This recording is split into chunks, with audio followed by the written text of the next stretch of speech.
Hello, hello. How is everyone doing? It's a fine Friday night. Hopefully, me adjusting the little armature on this microphone wasn't too loud there, but yeah, there we go. I see we got, where is the live? Here is the live. We are live. How's everyone doing? Um, it's uh, it's a good night. It's a good evening. I'm having a sort of pleasant day. A lot of things to sort of keep up with, but it's a pleasant day. If you're here because of a shout out or a retweet by Bitboy Crypto, sit back, enjoy the show, and sort of have some deep thoughts as to who you're investing with or who you're taking your investment advice from. Because I'm certainly not going to give you any investment advice, but I think maybe you might want to think about where you're getting yours. Because yeah, I see Nicholas Starro. Oh, that's a great new logo. Porter and Whiskey watched Nancy Grace for the first time today. I am sorry. That is a thing to need a whiskey for. Wait, my membership for Runkle expired. That's unfortunate. Maybe somebody will gift you one, or hey, you can re-up on that. That's an option. So I'm here streaming today because Rob is traveling. And I had a lot of people saying, hey, can you do something? Because that would be, we don't want to be sort of left on our own. And so there we are. I see Pegs is saying, really? He mentioned Ian? He totally did. He actually retweeted me just a moment ago.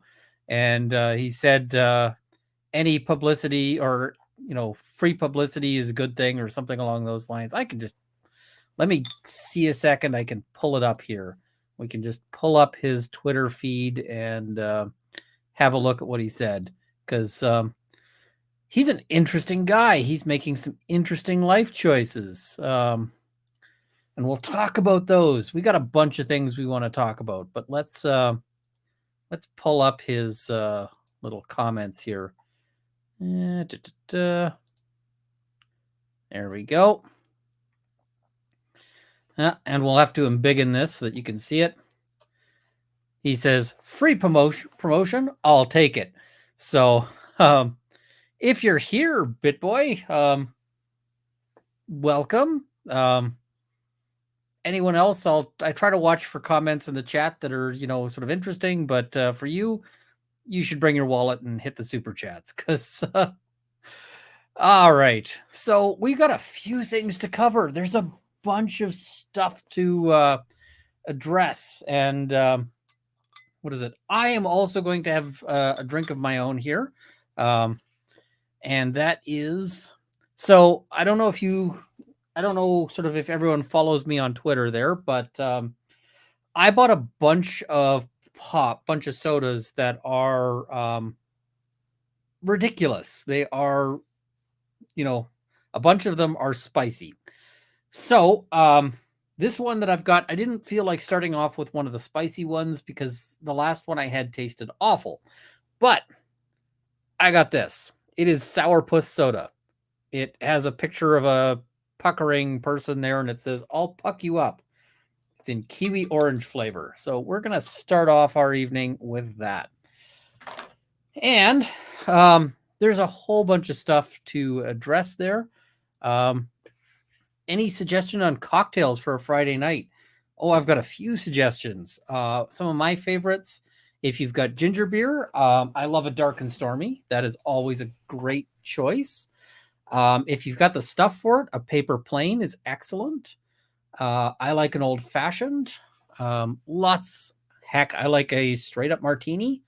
And by martini, I mean it's got to be made with, with proper vermouth. It's got to be a gin martini. So, yep. What happened to Rob? Rob is traveling. So Rob he'd be running this normally if he could make it, but he can't. He's in a plane. So, yeah. Oh, this is a great choice. Or a Moscow Mule. Actually, my favorite on that is a one bar I went to called it a London Mule, where it's actually like a Moscow Mule but made with gin. And that was actually quite good. And of course, somebody mentioned a Caesar. Caesars are great, but not a lot of people like the Clamato for some reason. So, new Canadian nonfiction book you might be interested in, Runkle of the Bailey, Wrongfully Convicted by Kent Roach, released this week. By Kent Roach. Okay, that's interesting, because I thought it was going to be a book I actually just picked up, which is, when you said Wrongfully Convicted, I thought it was going to be this book, which I just picked up. So that's interesting, by Kent Roach. I'll have to check that out. I follow Mr. Roach on Twitter, so I will have to check it out. Maybe I'll hit him up and see if he wants to do if he wants to shoot me a review copy, because I'd be happy to do a preview there. See, if Bitboy wants to chat, he can subscribe as well. He's welcome to hang out in the chat, just so long as he, follows the rules. We're an orderly chat. We, we like having we like hanging out. We like being friendly, so we don't need to, have any trouble there. And I see gin tastes like air freshener. It depends on the gin. Gin is wonderful because it has so many different flavors. I like a Tanqueray, which is kind of heavier on the juniper, but I also like Hendrick's, which is lighter on the juniper and has more of a cucumbery kind of flavor on it. I just got the Kent Roach book. Haven't cracked it yet, but what really struck me, but was glad you actually guilty of manslaughter. I'm going to have to pick up the book before I comment on it, because, yeah. All right, so let's do a test of this. See how bad this is going to be.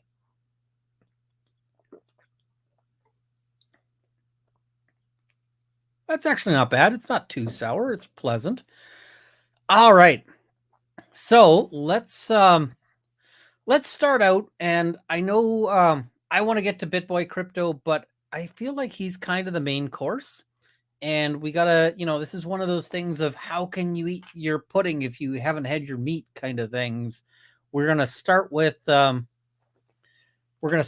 else here. And I see there was a maintenance hatch in the Talus Dome. I cover that in my video, but we can talk about the Talus Dome as well. So, all right, so let's have a look here. So this is, I'm just gonna bring this up. We're gonna talk first about Afroman. Afroman is going to be our starting point here. All right. So there we go. So now Afroman's case is starting to get interesting, because now everybody wants a piece of this case. And by everybody, I mean including just like random weirdos online. And this is Arthur S. West. Not to be confused with Adam West. He's not Batman. He's just Arthur West. And Arthur West, I didn't know who the heck this guy was. I had to do some Googling. So Arthur West is basically this guy who considers himself kind of like Batman. He considers himself this guy who rides around fighting free speech issues, which is kind of weird. I haven't yet tried the hot sodas. We're going to try that. So he starts this out with, comes now the applicant for intervention, Arthur West, and respectfully moves the court for the following relief. Now, Arthur West is not a lawyer, so far as I can tell. He just appears to be a guy who has put some work in and done some research to have a look at this. And I'm being told to check my DMs here. Whoa. Okay. We'll just take a second here. Brentwood Chic, thank you for 5 gifted memberships. Lady Draconis, thank you for 5 gifted memberships. Baby Gator, thank you for 10 gifted memberships. And Lindsay, thank you for 50 gifted memberships. That is amazingly generous. So thank you. Now, I always rant about the comes now thing, because that always sounds like, I think the line that I've used before is that it sounds like a Victorian porno. But regardless, lots of courts use it. So, yeah. All right. Now, what he wants to do is he wants to be an intervener in this case. He wants to poke his nose in, and he's got opinions, and he wants the court to listen to his opinions. He wants to be able to argue them. And now he's got a really interesting argument here. See, so I'm a random weirdo on the internet. We're all random weirdos on the internet here. That is really what we're about. So he says that he's got a contract right and a First Amendment right to receive the information at issue in this case. And the reason why he says he's got a contract right is that he says, look, he says, I have contracted with defendants for the purchase of a lemon pound cake t-shirt. He also frequently views Mr. Foreman's publications concerning political expression and commentary on police conduct on YouTube and other media. So he's saying, I've got a right to receive this because of the First Amendment, freedom of speech, freedom of expression. In the US, it's phrased as freedom of speech. In Canada, it's phrased as freedom of expression. There's distinctions between those, but regardless, he says, I bought a lemon pound cake t-shirt. That gives me a stake in this. And I think that's a really interesting argument because in theory, that opens up, that would open up the case to all sorts of people, right? To say like, hey, all you have to do is buy a product and also watch the guy's YouTube videos. So that's kind of interesting. But basically, he then goes in and he launches in and says like, this is he starts making freedom of speech arguments. And the thing is that they're actually not crazy. They're actually not ludicrous. And that's more than I expect from like a random person out there who just is like, I want to get in on this. I was expecting some sovereign citizen stuff. But instead, he's able to come in this one. And because he's kind of this random troublemaker, he gets to and that's actually a quote, as we'll see. He can use some language that maybe some other people might not. He says, although it is nearly impossible for any patriotic American with a sense of humor not to poke fun at the absurdity of this case, the legal issues raised by it are anything but comical. This lawsuit and the plaintiff's blatant attempts to use our legal system to chill speech threaten the fundamental right of the media to criticize public figures and speak candidly on matters of public concern. Speech on a matter of public concern occupies the highest rung of the hierarchy of First Amendment values and is entitled to speech protection. And he cites case law. And I will tell you, I looked up the case. He cites appropriate case law. Like he cites relevant case law that actually says what he says it does.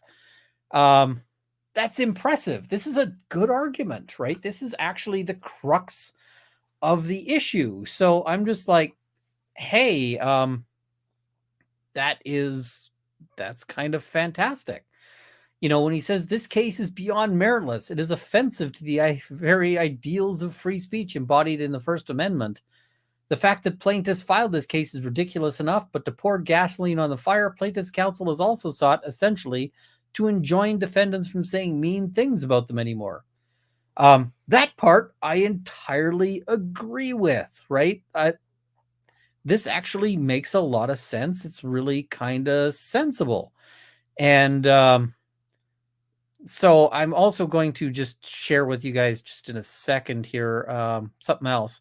I just got something that I'll have to share with you when I got a chance, but we're going to sort of keep going. Now, he is able to say some things that maybe counsel wouldn't say.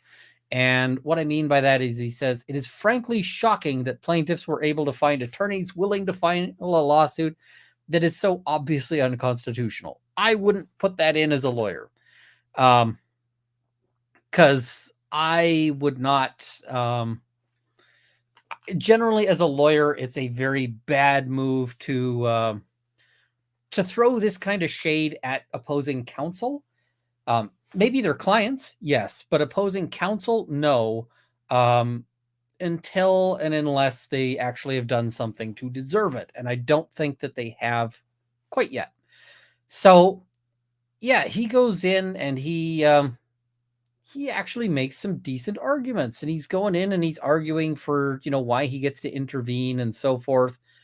I'm not going to go through this in full because it's long. It is 34 pages, which again is kind of impressive for a guy who's just on his own as a self-represented person. And this is a good one. You got to put up or shut up if you're going to talk ass about opposing counsel. Yep, absolutely. Because if you are actually, if you're going to throw crap at opposing counsel, you better be able to back that up. And it's a really risky game if you're a lawyer to start throwing that kind of stuff, and without, unless you can actually back it up, and because otherwise. And I see he has some legal reasoning skills, not at a professional level, but still good regardless. I actually think this guy should go to law school. From reading this, I'm like, this guy is doing better than a number of lawyers I've seen. So, I mean, it's not the best writing I've ever seen. It gets a little too spicy, but it is still pretty decent. And I see this is ripped from the ACLU. It may well be, and that's fine, because I got to say, a lot of legal writing is copied from someone else. And to a certain extent, it's a matter of knowing what to copy. So I'm going to give him some points for all of this. But regardless, he makes these arguments, and I see he's plagiarized Jamie Lynn Cross. That may well be. I haven't actually checked as to where he's gone. He used GPT chat. He's actually done this before. And I can tell you he's done this before GPT was a thing. Sorry, I had to sneeze, and I just wanted to make sure I hit the mute before we did that. I sued my ex and wrote my own briefs and won. To this day, he won't believe I didn't have help from a lawyer. Yep. Yeah. Yoink my argument now. Absolutely. And I will tell you that lawyers borrow from other lawyers all the time. So, yeah, as I said, he continues for 34 pages. It just keeps going. And he does borrow substantial portions from, part of this is going to be that he's going to refer to like prior things. He refers to the ACLU's their argument in that I'm trying to remember the case, but the regardless, he borrows basically an entire factum as part of this, but that's just kind of how he's rolling on this one. It's the ACLU. I'm just trying to remember the Onion case, and so that's the one that he sort of quotes there. All right. Yeah, I see. Ain't nobody gonna write 50 pages from scratch. I've done it. It sucks, but you got to do it sometimes. All right, so now let's look at, we get a response, and the response is kind of fun. So we'll just pull that up here. So this is all of the Cooley et al. And Foreman et al. Motion in opposition to motion to intervene. They don't want him to be part of this. And I got to say, oh, yes, it was from the amicus of Bob Murray and Stephen Oliver. Yep, sorry, I got the wrong one. So they don't want him to participate. And to be fair, I wouldn't either. I think that this guy is just going to come in and be kind of a, he's going to be a muckraker. And he says, Arthur West, an individual residing in the state of Washington and a self-described professional troublemaker. That's how he calls himself. And they have a citation. Effectuator, quixotic troublemaker, sea dragon conqueror, records apprehension specialist, Bokononist, Mahayanist with experience in muckraking, rabble-rousing, incitement to riot, frottage, chicanery, etc. from Arthur West's LinkedIn page. What an amusing description of himself. But all right, so Yeah, they say Ohio Rule 24 provides that intervention is appropriate when a state statute of the state confers an unconditional or conditional right to intervene, or when the applicant claims an interest relating to the property or transaction that is the subject of the action, and the applicant is so situated that the disposition of the action may, as a practical matter, impair or impede the applicant's ability to protect that interest, unless the applicant's interest is adequately represented by existing parties. So, so we see here it's here Mr. West's claim to have an interest in the property or transaction at issue is dubious at best, and the interest Mr. West claims to have is adequately represented by the other defendants. So, yeah. Where's your cowboy hat? My cowboy hat. I got to get some in-ear monitors, not the like over the head ones, because I can't really wear the cowboy hat with the ones that go over the head. But the cowboy hat is in the other room. I would have to go get it, and I'm not going to do that. So at least not right now. So they note that the contract right is just because he bought a T-shirt. He does not support his contract right with any authority, and there apparently is none. West has no contract right to intervene. So, yeah. I'm sorry, he's a dubious sea dragon conqueror. Yep. Law school, plagiarism bad. I mean, the thing is not so much when you get into actual practice, because you're not getting marked on it. But the other thing is that you're still going to do a lot of quotation. People still use precedents, that sort of thing. Hi, Runkle, listening while feeding baby calves. Say hi to the baby calves. That's awesome. All right. They say that his interests are adequately represented by Foreman and the other defendants. Basically, Foreman is going to be there arguing his own free speech interest. And there's a really interesting argument that they note here. He says that he's got an interest in receiving the information, which is materially different than the interest of the defendants in sending it. So he disagrees. The respondents disagree on that one. But here's the other one that they mention, and I think this one is hilarious.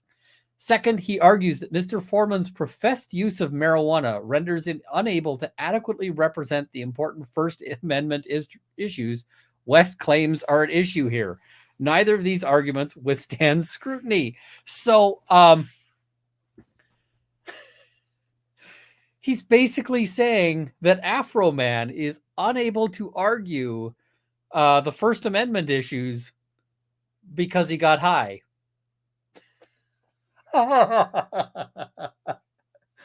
Oh man, that's just hilarious, right? So, yeah. They've got some further arguments about sending and receiving being two sides of the same coin, that his interest is not adequately, that it's represented by other people. So, yeah, that's kind of the thing. They don't want this troublemaker involved. And so now we'll go to the next step that's happening there, which is the defendants are making a motion to dismiss and a motion to strike plaintiff's complaint. Who is the defendant? The defendant is Afroman. Afroman is asking for this case to be thrown out, which is a very appropriate step. This is a very necessary step. This is exactly what you want to do. So what are they saying here? And it's again, now comes defendants. God, that makes me itch every time, but it just is what it is. Yeah, I see. So using any amount of that means you can't think when sober? I don't know. The other thing is that I'm just going to tell you, assuming Afroman is not a complete idiot, and he's not, he's going to be arguing this through counsel, right? He's going to instruct counsel to run the argument, and counsel is going to do it. And in fact, he's got counsel. It's this Tyler Cantrell Esquire who's filing stuff. And so, yeah, why does it matter if Afroman is high out of his tree? I'm just going to say, I do criminal defense. I am often, in the practice of criminal defense, you're often addressing high-minded constitutional concerns like issues of searches and seizure and whether or not the cops get to punch you in the face, these kinds of things. And I can tell you that my clients are often users of marijuana, users of methamphetamine, users of cocaine and its various analogs, users of opiates, including fentanyl. So I can still write a pretty good constitutional argument, even if my client is flying high on, on meth. It's just the nature of criminal law. All right. So they want to throw this out, and they note the plaintiffs in this case seek to tamp down and stifle the defendant's First Amendment rights and are using the judicial system to quell protected speech that they do not agree with, which to me seems kind of obvious. We're going to get to that because we do have counsel on this one. This one appears to have been filed before Rivers comes on, but I'm just going to have to check my timing. So that is April 11th. This one is filed before Rivers comes on. So Rivers is, Rivers is not on the case at this point. Afroman mocked the victimless crime racket and they sued him for invasion of privacy when they were on the job. Utterly farcical. I agree. This to me does not seem to be about any of the things that they name in their claims. In fact, it seems to be that they want, that they are upset that they're being made fun of online. So, all right. So facts, we've already heard the facts and procedural background. We already know that. So motion to dismiss. Dismissal is warranted if it appears beyond doubt that the plaintiff can prove no set of facts in support of his claim, which would entitle him to relief. This is a tough standard, right? Because the court doesn't want to throw out a case on the basis of, that might actually have had legs if it was allowed to go to trial. They want to ensure that a case that is potentially meritorious gets heard on its merits, but they also want to cut down on the burden that would impact people. You don't want to be sued for like, hey, I slipped and fell on your, in your grocery store, and I'm like, I don't even own a grocery store, so I don't know where you slipped and fell, but it's not my fault.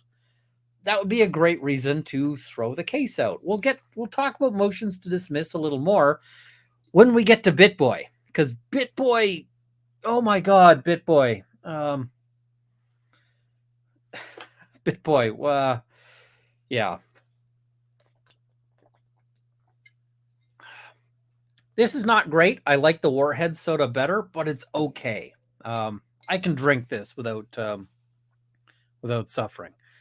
Lol, who owns a grocery store? I mean, grocers. That's who owns a grocery store. All right. So motion to strike. So the defendant's First Amendment rights to freedom of expression trump any claim that the plaintiffs seek as a result of the defendant's artistic products. And this is basically, we got a right to criticize the police. They note every citizen may freely speak, write, and publish his sentiments on all subjects, being responsible for the abuse of the right, and no law shall be passed to restrain or abridge the liberty of the speech or of the press. So that's sort of important, details there. So next we've got, they say this case is troubling because it involves a lawsuit brought by Adams County Sheriff's Office employees using the judiciary to quell and silence speech that they do not agree with. Yes, absolutely.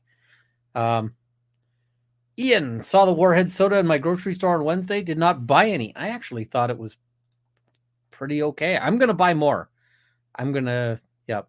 He responded to your YouTube tweet. He did indeed. Bitboy is big mad.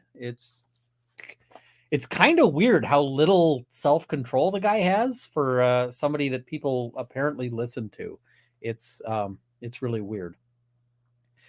All right, so unauthorized use of the individual's persona is invalid as defendant's claims or opinions, art, and a private accounting of the defendant's recollections of a raid on his house. Basically, this argument is, listen, you're allowed to tell your side of the story.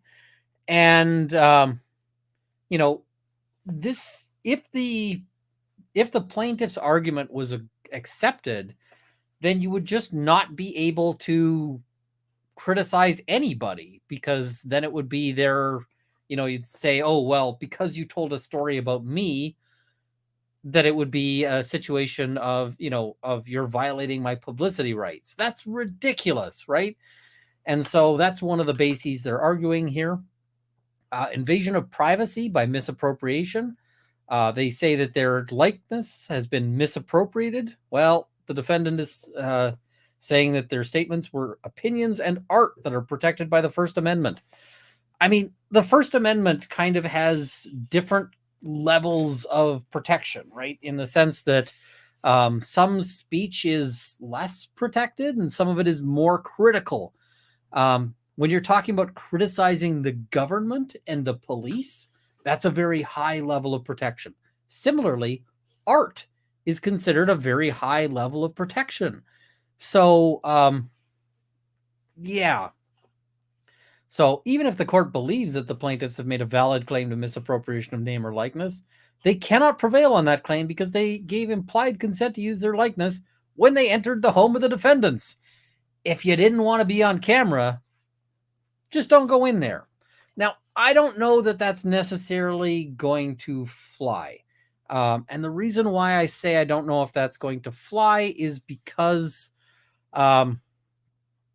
ultimately we've got this issue of I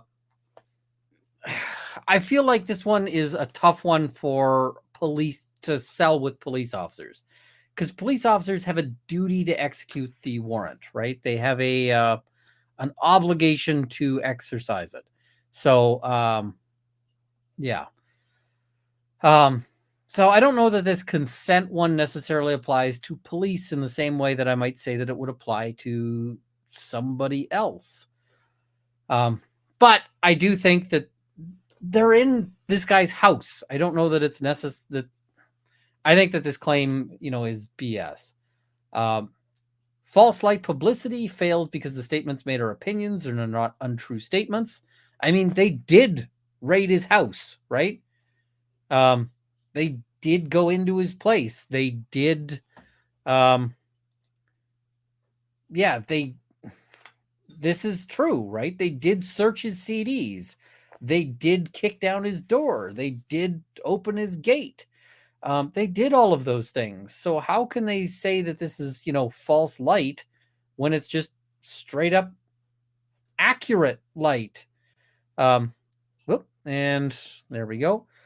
Comparing someone to Peter Griffin, the protagonist in the animated comedy show Family Guy, does not amount to a false statement.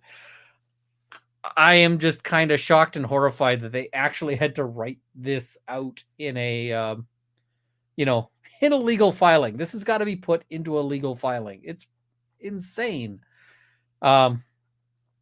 Plaintiff's claim of publicity given to private life is insufficient, does not allege facts upon which a claim can be granted. It's really, any person under the Adams County Sheriff's Office jurisdiction would have a right to information about a possible unlawful search, and therefore any statements communicated by the defendants would be of legitimate concern to the public. Certain things that you do are not going to be private life, because if you are involved in public life, then that is very different than private life. Like if you are a politician, then the things you do at work, being politics, are not going to be part of your private life. Similarly, police officers, by very nature of their job, do things that may involve a need for public scrutiny. It is a matter of public interest. If the police beat a guy, or if they steal things, or if they violate people's rights under the Constitution. So Yeah. They note injunctive relief is not an appropriate remedy and cannot bar the defendant's First Amendment right to freedom of expression. So this argument is basically saying, listen, we get to talk, and the courts are typically very reluctant in the U.S. To restrict speech on the basis of, on sort of a going forward basis, right? They may say, hey, listen, we're not going to allow, you may end up owing damages and so forth, but you can't sort of go ahead and just be like, well, we're going to stop you from talking. All right. So, this is kind of a typically defamation. You don't get an injunction midway through, but instead you get you get damages after the fact, right? Because the courts are very reluctant to do that prior restraint of speech aspect. And somebody was asking, no co-pilot. I see Rob is traveling. Somebody may pop in. I'll have to see. Somebody was saying Uncivil was looking, but I don't see that he's reached out. Uncivil might pop in later, but I don't think he's reached out yet.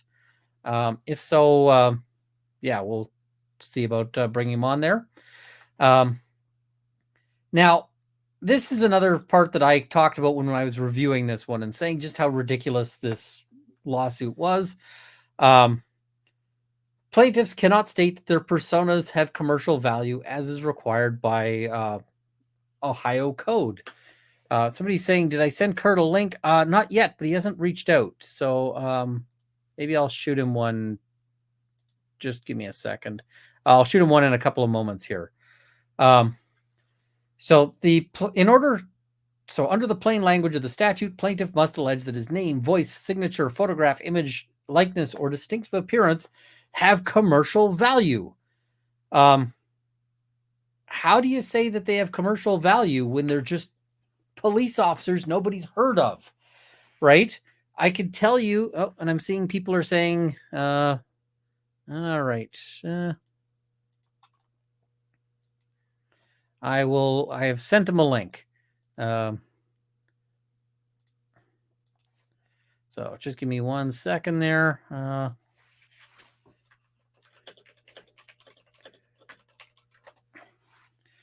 All right. Sorry about that. Just had to send a link there. Kurt may pop in or may not. I don't know if he's paying attention there. All right. So,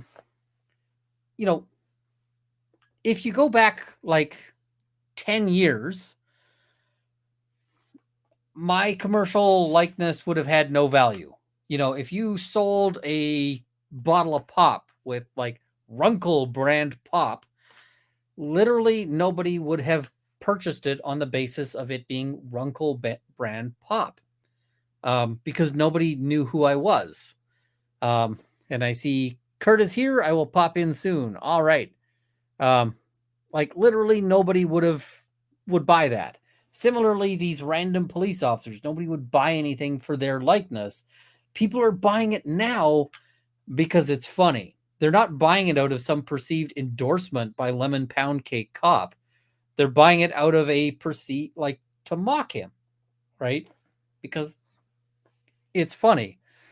So, yeah. They note James and Bob Ross Buick Incorporated, noting that the right to publicity in an individual's persona only stands if the name, likeness, or distinctive appearance has commercial value, which, of course, it didn't. So, all right. Standard for establishing the commercial value of one's likeness is high under Ohio law. Specifically, a plaintiff must show significant commercial value to state a claim. I suspect at this point in my life, I could establish some significant commercial value to my likeness, because now there's at least some people out there who buy merch. Not a lot, because I'm crap at merch and I don't really market my merch, but I mean, I suspect some people would. And I note now Runkle brand hot sauce, I'm trying to work on getting that happening. I want to make that happen. But So, in upholding the trial court's decision of granting summary judgment in the defendant's favor, the court held that the plaintiff could not successfully recover on a claim for the unauthorized use of her persona for commercial purpose because she was not a public figure or even a limited public figure and could not demonstrate that her name had significant value or indeed any commercial value. While plaintiffs need not be national celebrities to assert a right of publicity claim, they must at least demonstrate that there is value in associating an item of commerce with their identity. I don't see how you do this for random cop nobody has ever heard of. Right? And to the extent that a cop could make this claim, I think that it's preempted by the fundamental First Amendment aspects when you're criticizing the behavior of that police officer in the course of being a police officer. And I see, I like useful merch. I have an Eric Clapton shoulder bag, for instance. I would love to see useful merch. Unfortunately, so many of the merch companies sell stuff that I can tell you, I've bought way too much Runkle merch in the hopes of like, I make something and I'm like, I hope this is going to be good enough for me to sell to the rest of you. And I get it. And I try it out and I'm like, I'm not selling it to these guys. So, yeah. Mods, can you also do me a favor? I'm just going to stop here to interject. Secret McSquirrel is in the chat helping Mod, and Secret McSquirrel has a fundraiser going. Secret McSquirrel is a longtime mod. She is fantastic. And she's also dealing with some health conditions, and those health conditions make it difficult for her to manage some of the stuff, just day-to-day stuff like cleaning and eating and those kinds of things. So I would love, if you've got sort of spare cash, and I know it's a difficult time for a lot of people financially, but if you're able, tossing tossing a coin that way would be fantastic, because Secret is amazing. And yeah. And quite frankly, whenever somebody's, our society doesn't really cover well enough for people who are, struggling. Even in the UK, where hopefully they've got sort of medical care and so forth. So yeah, I don't have the link handy, but I'm hoping one of my mods can drop it in there. So that would be fantastic. All right. So the plaintiff's complaint does not allege that their personas have commercial value. They only state that they are employees of the Adams County Sheriff's Office and that they've suffered humiliation, ridicule, mental distress, embarrassment, and loss of reputation, which is not commercial value. Yes. Toss a coin to your squirrel, O Valley of Plenty. I just got here. Is Emily joining tonight? I doubt it. I don't think so. I think Emily's got other things, and Emily's sort of often busy. I'm hoping at some point in the future to do a Emily and I need to do a watch party with for Legally Blonde. That's going to happen at some point, but not tonight. So stay tuned for that one.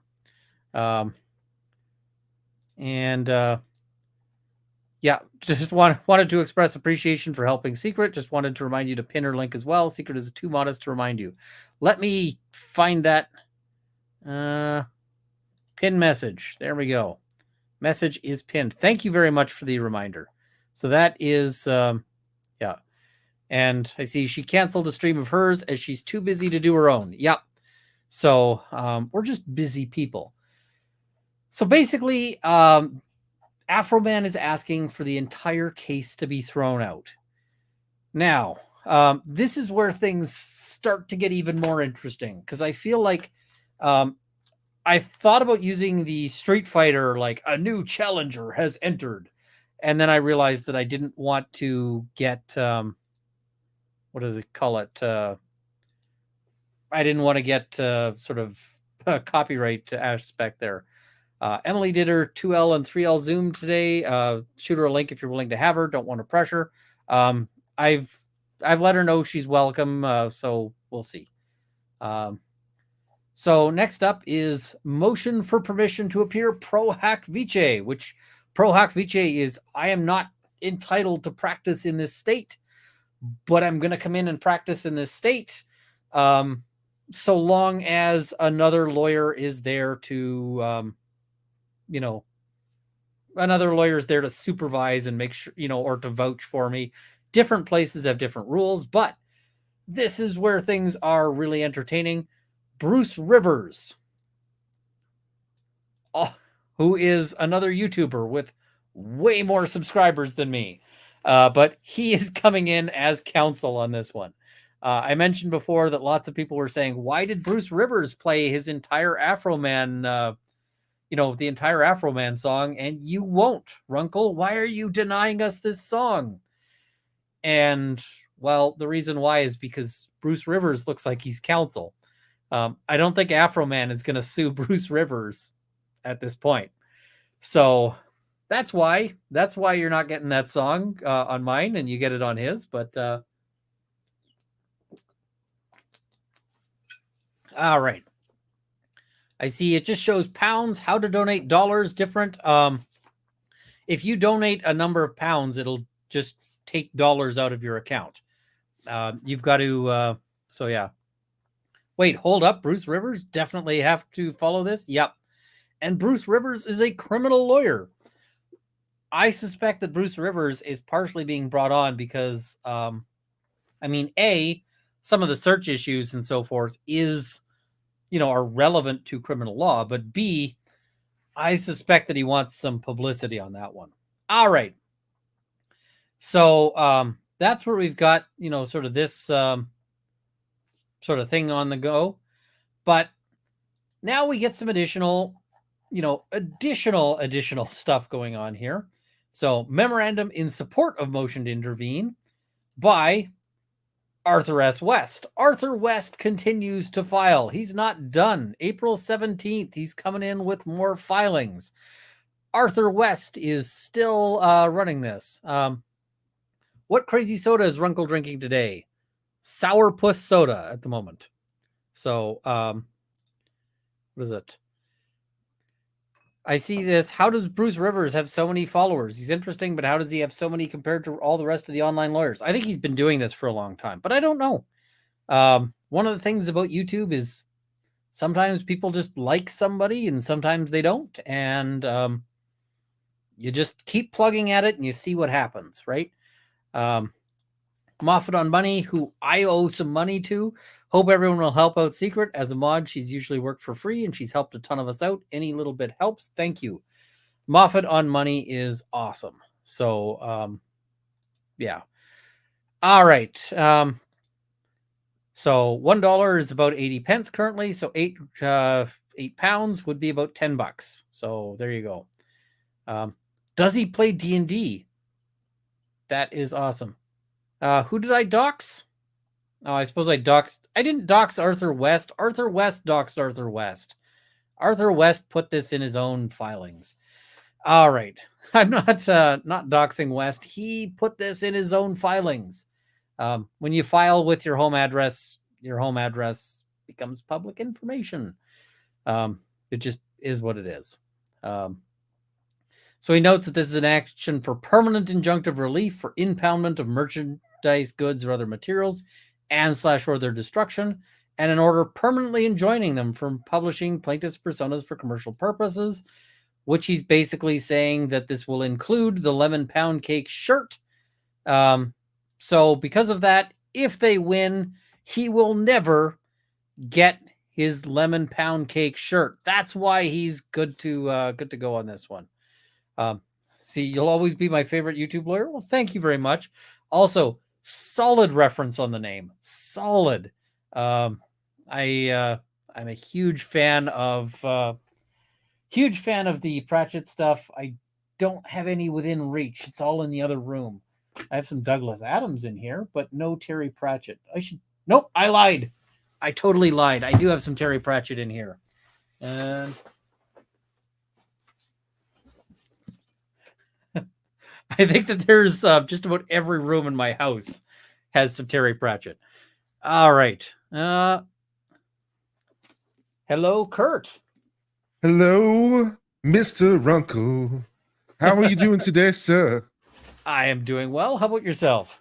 I am doing great. Have you been listening along to this chaos that's going on with Afroman? I've been covering this chaos. I've been covering this chaos with the lemon pound cake and the Afroman stuff and reading the whole thing. And it's like, yeah, this the police suing him is just hilarious. I haven't covered this motion to dismiss, which I'm sure is equally hilarious. The motion to dismiss is just kind of, it's not written in like hilarious fashion. It's just written in solid fashion. Like, hey, we've got some good constitutional arguments on this one. I actually think that they could have done more dunking in it because let's put it this way. As a lawyer, the job sometimes sucks. Right? Yeah. And for sure. It's most cases you just are arguing and they're kind of boring. They're just kind of, yeah, you're arguing. This is fun. This is fun. You can have fun. This is the kind of case where you can have fun because the police's claim is so weak that I'll tell you what, if Afroman wants a lawyer with a more churlish style, I'm very available because I'm willing to bring a little bit of snark into this. Me and you hear snark, that, Afroman? Who would have thought, right? So yeah. If you want somebody who's going to write some snarky dunking submissions, check this guy out. But I mean, we'll sacrifice professionalism for snark. It's always nice when you get to just write something that is just like, this argument is ridiculous, and I'm going to make fun of it for the next 20 pages. Yeah. Why they just kind of pass that up? So, I think that they want to be seen as the adults in the room, which is really weird because Afroman definitely does not want to do that online. No. He's having a lot of fun mocking them. So, his persona doesn't scream adult in the room. No, I mean, that's perfectly fine. It seems like he's got no, it's not criticism. It's just like it's not his style. We all have our own styles, and his is definitely working for him. So yeah. Yeah, I mean, I think he makes more money on doing what he does than I do doing what I'm doing. That much is for sure. Mary Jane, I think everyone else is hearing us because otherwise my chat would be flying with complaints. So I'm not sure what the issue is, but I think it's on your end. Yeah. But Bruce Rivers is a professional and will respond to this in a professional way. La-di-da. So far, we don't actually have anything from Bruce Rivers. Okay. But I mean, Arthur West is coming in saying that he's got a right to intervene because he's buying a T-shirt. I'm not sure that gives you a right to intervene. Yeah, he makes some decent arguments saying like, so long as I have some claim, I should be allowed in. But I think the court's going to punt him. That's just my feeling on this one. Your interests are a little tangential. Just a little bit. And then we enter the, what do you call ACLU. Enter another new challenger, the ACLU. And I used to like the ACLU in the past. I am so bitter against the ACLU now. I can't even decide if I should be happy they're writing something in support of the right side or not at this point. The ACLU really clowned themselves with the whole Johnny Depp Amber Heard aspect. I think that was a major blunder on their end. The ACLU also used to be respectable in part because they had the principle of we don't care who you are. We support freedom of speech. We support all of these freedoms. Yeah. Which meant that the ACLU were arguing cases on behalf of like really sympathetic people and also like the literal Nazis. The ACLU represented the Nazis for their right to mark in Skokie, Illinois, famously. Now, the thing is this is not a pro-Nazi statement. It's a pro-speech statement and Right, a pro all of exactly. these things, because the way they take away rights is by going after people who you dislike and who you hate. Where's the And ACLU brief on the people in Charlottesville right about now is where I'd like to know. But that's another topic, maybe. that's another topic here. But I mean, on this one, we can agree that the ACLU is, is on the right side here, and that they're on the side of speech. So the ACLU got a little more selective about the speech that they address, but they're at least addressing speech in this one. And I feel like these cops at this point should be going, maybe we're a little dumb here. Maybe, like, this is one of those maybe we fucked up kind of moments, right? And we're not 2 hours in, so sorry, YouTube censors. But We were discussing Nazis. It's over. oh, geez, yeah, it's yeah. The ACLU is the American Civil Liberties Union, so they are literally just pitching for freedoms. Is their charter, right? That's what they're supposed to be about. But instead, they've gotten selective about freedoms, which is unfortunate. And they've picked some bad calls. But this is one where they really, where the police should be going, we should realize that this is a problem. Like, we have screwed up. So they seek leave to file an amicus curiae brief. And so there's just a brief thing saying we want to do this, and then they go ahead and do it. And this is very common. Can I file an amici? I mean, you can, but I suspect that the court will toss it out. But I could have fun. But I mean, it's very common with these kinds of things. You file the brief at the same time as you file the request to file the brief. Yeah. And then the court will look at your brief and go, is this actually helpful? And if it is, everything I write is infinitely helpful. I'll make sure in the first paragraph to mention that I run an award-winning legal education YouTube channel that is loved by thousands. I'm sure that will convince the court right away. I mean, I could say the same thing about mine, but my award is the Gundies, so maybe that's... This is Minnesota. I can get brackets to sign off on my brief. Great. That would be extra funny. You've got rackets signing off, like pro hac vice to wit, Yeah. Swearing for my character and stuff. I love it already. It's great. If Rackets is swearing for your character, that's just that's entertaining. Rackets is a great guy, but he's also an interesting guy. So they just go on and basically talk about how, now they find themselves at the receiving end of his mockery and outrage, expressed through a series of music videos about the search, as well as spin-off merchandise and social media commentary. They asked this court not only to award them damages, but to order him to stop speaking about them. Now, at the granular level, the complaint is an attempt to shoehorn the facts into a series of torts meant for purposes other than plaintiffs, and it fails simply because it does not provide allegations that could fulfill the requisite elements of any claim. One line. I guess that's the ACLU sums that up in one line. Boom, right?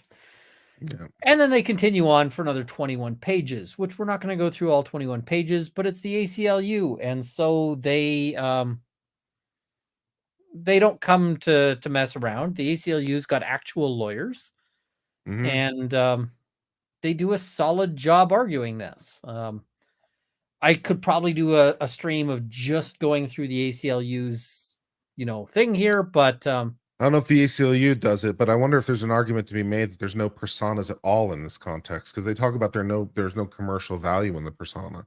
But I think I could go one further and say that there's no persona because they're acting in their official capacity. Any persona would be relevant to their official capacity, not their personal capacity. The word persona is personal. So I think there's a credible argument to be made. There's not even persona at all. I think that one fails because he did go beyond just the videos, and he looked them up online and makes fun of them a little bit further. So he does make fun of them a little further than that. And some of the insults are, to be fair, kind of gauche. He's Afroman himself is a bit of a churlish figure. And, so yeah, he, for instance, suggests things about the sexuality of one of the police officers. I think that I would say it's all part and parcel of their official persona, and that these are now caricatures on top of the official persona. So, I mean, hopefully she's not doing anything with respect to her sexuality as part of her official duties. We've had that happen before relatively recently. Oh, yeah, I just like it. It shouldn't. You know happen, exactly what I'm talking about.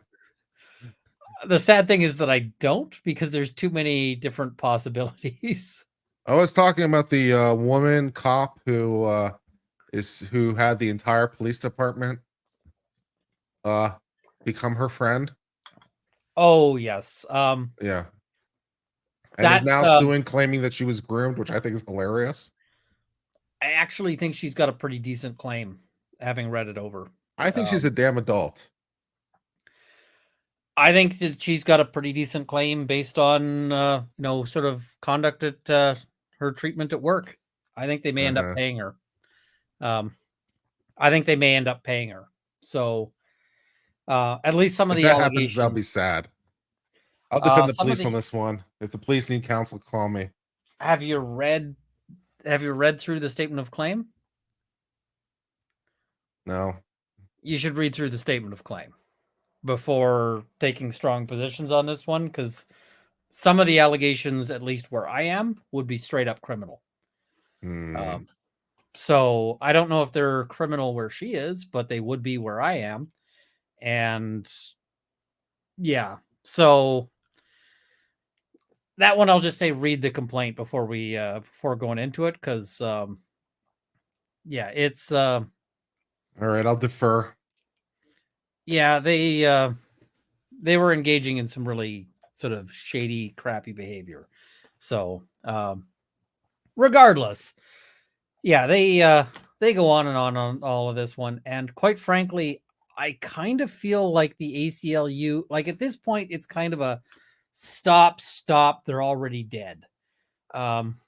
This claim was so weak from the outset, right? The claim against Afroman. Yeah. I think they thought he'd just roll over and like, oh, well, we'll just, how did they really think that was going to happen? I mean, they really think that this wasn't going to blow up in their face in every possible way and they become a complete mockery. Yeah, this is kind of like I'm playing around with the hand grenade, and how did I know how could I have known bad things were going to happen? So yeah, and Against the Tide is noting I did do a video. It's on locals, so I did do a go through of all of the complaint on that other case. But yeah, I see this one. They thought he'd just get high. Yep. So I should cover some super chats before we get too deep in, and then we've got some other legal issues to talk about. So I think we've kind of covered the latest developments in Afroman. So let's talk about Bitboy, because Bitboy is. Should I talk about Bitboy or something else in the meantime? I'm just wondering if I should push Bitboy past the 2 hours so that I can be just. Yeah, push it back. Push it. Just so that I can get into spice mode on that one. Yeah. So.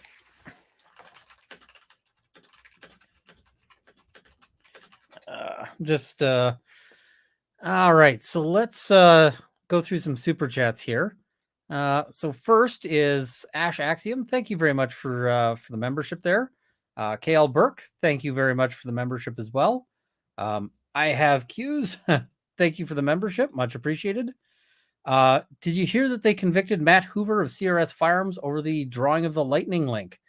I didn't hear that they'd convicted him. I'll have to follow up on that one, because that's going to be interesting. So that we should check out. Normie says, hello, Runkle. Hello. Nicholas Starro in the chat. Ben Adams or Ben Armstrong, aka Crypto Boy, needs 2 slices of bread taped to his ears throughout his court proceedings, because he's an idiot sandwich. So, yeah. All right.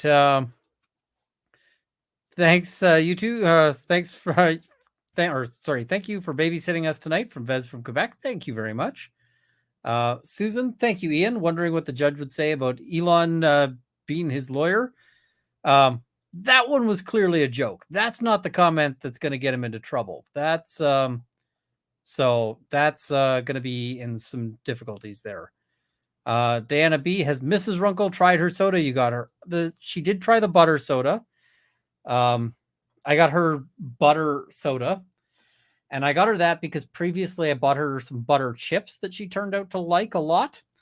The soda, she tried it. She was like, this is not good. I left you some.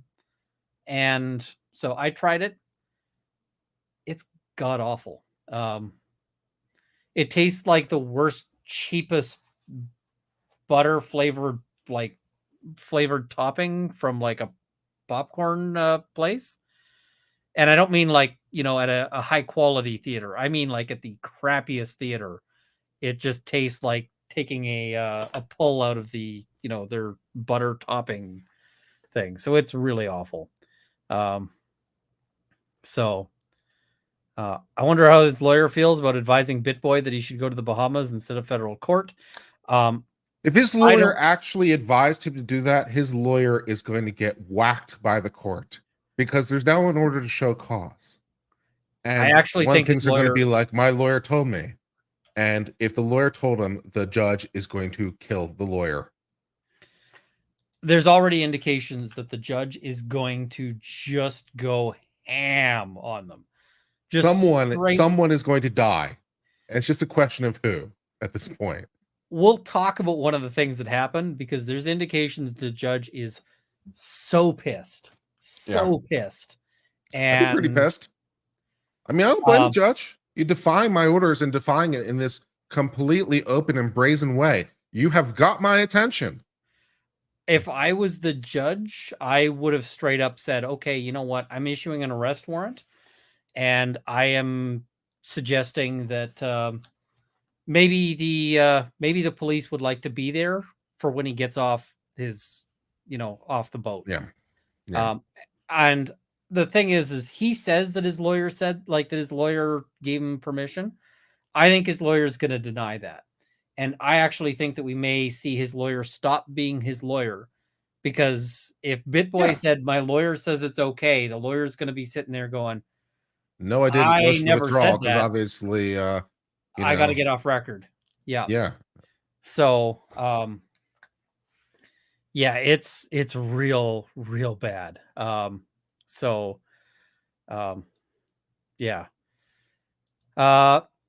I tried Botanist Gin? I have not. I've tried lots of gins, but not that one. I like Hendrix. I like Tanqueray. Yes. We're talking about gins. My favorite is actually Beefeater, which is a bit of a bog standard. I've actually known high-end bars to use Beefeater as their rail. But it's very clean. It's very clean and easy, and I like it very much. And it's not an uncommon rail gin. Tanqueray is often also a rail gin, although it's a nicer rail gin, I think. Tanqueray 10, on the other hand, is never a rail gin and is even nicer. Tanqueray 10 is my preference over Tanqueray, and I prefer regular Bombay over Bombay Sapphire. Regular Bombay is actually a little bit hard to find these days. Yeah, Bombay Sapphire I'm not a huge fan of.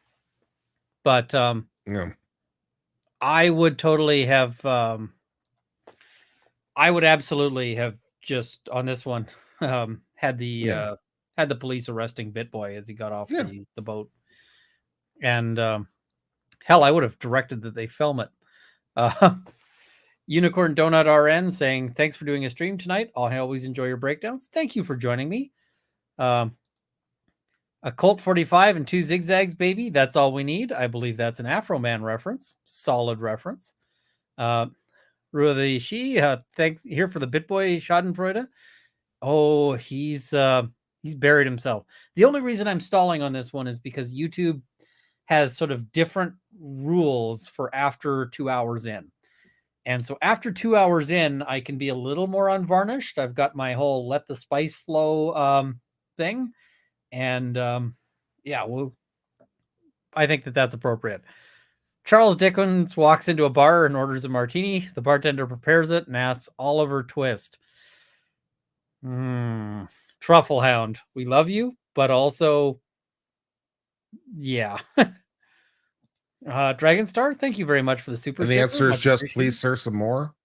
Yes, Is that please, how that sir, joke may I have finishes? some more? Solid. Suzanne S., happy Friday. Thank you very much. Moffat on Monday wanted to express appreciation for helping Secret. Just wanted to remind you to pin her link as well. Secret is too modest to remind you. Thank you. Thank you. Appreciate the reminder. What is McSquirrel's secret? If I told you, you'd have to get killed by squirrels. And that's a really bad way to go. So, Truffle Hound, thank you, chat. Much love, my friend Secret.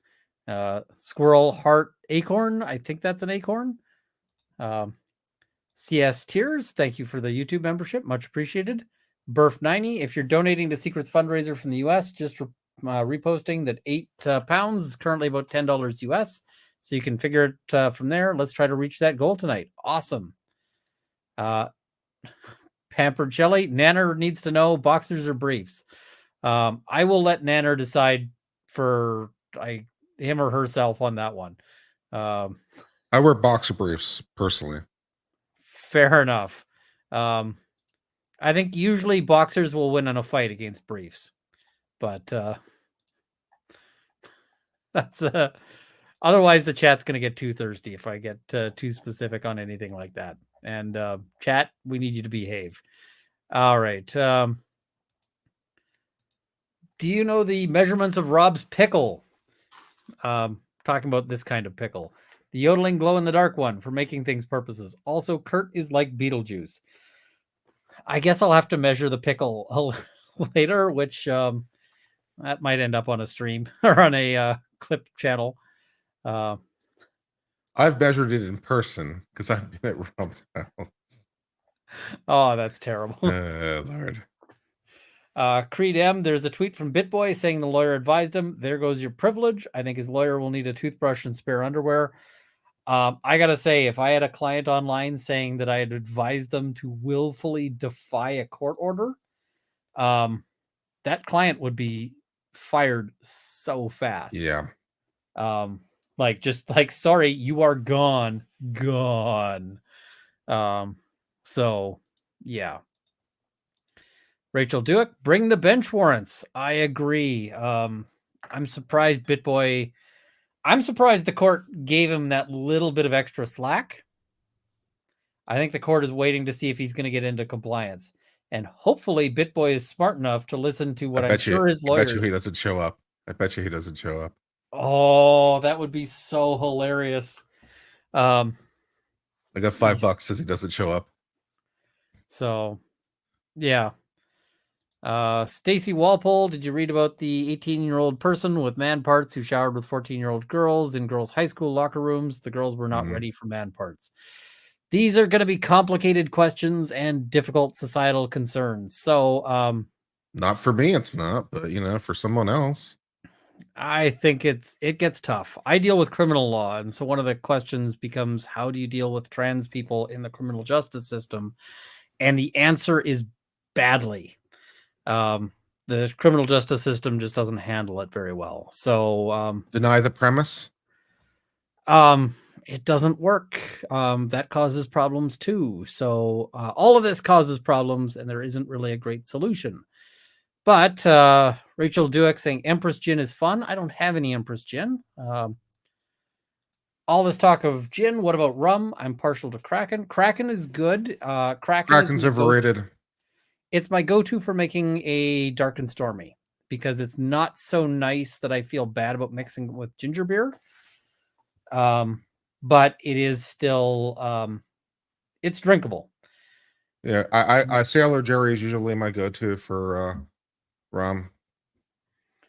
And yeah, no, that's fair. I really like, what is it? Florida Cana. Their 10-year or their 7-year. Mm.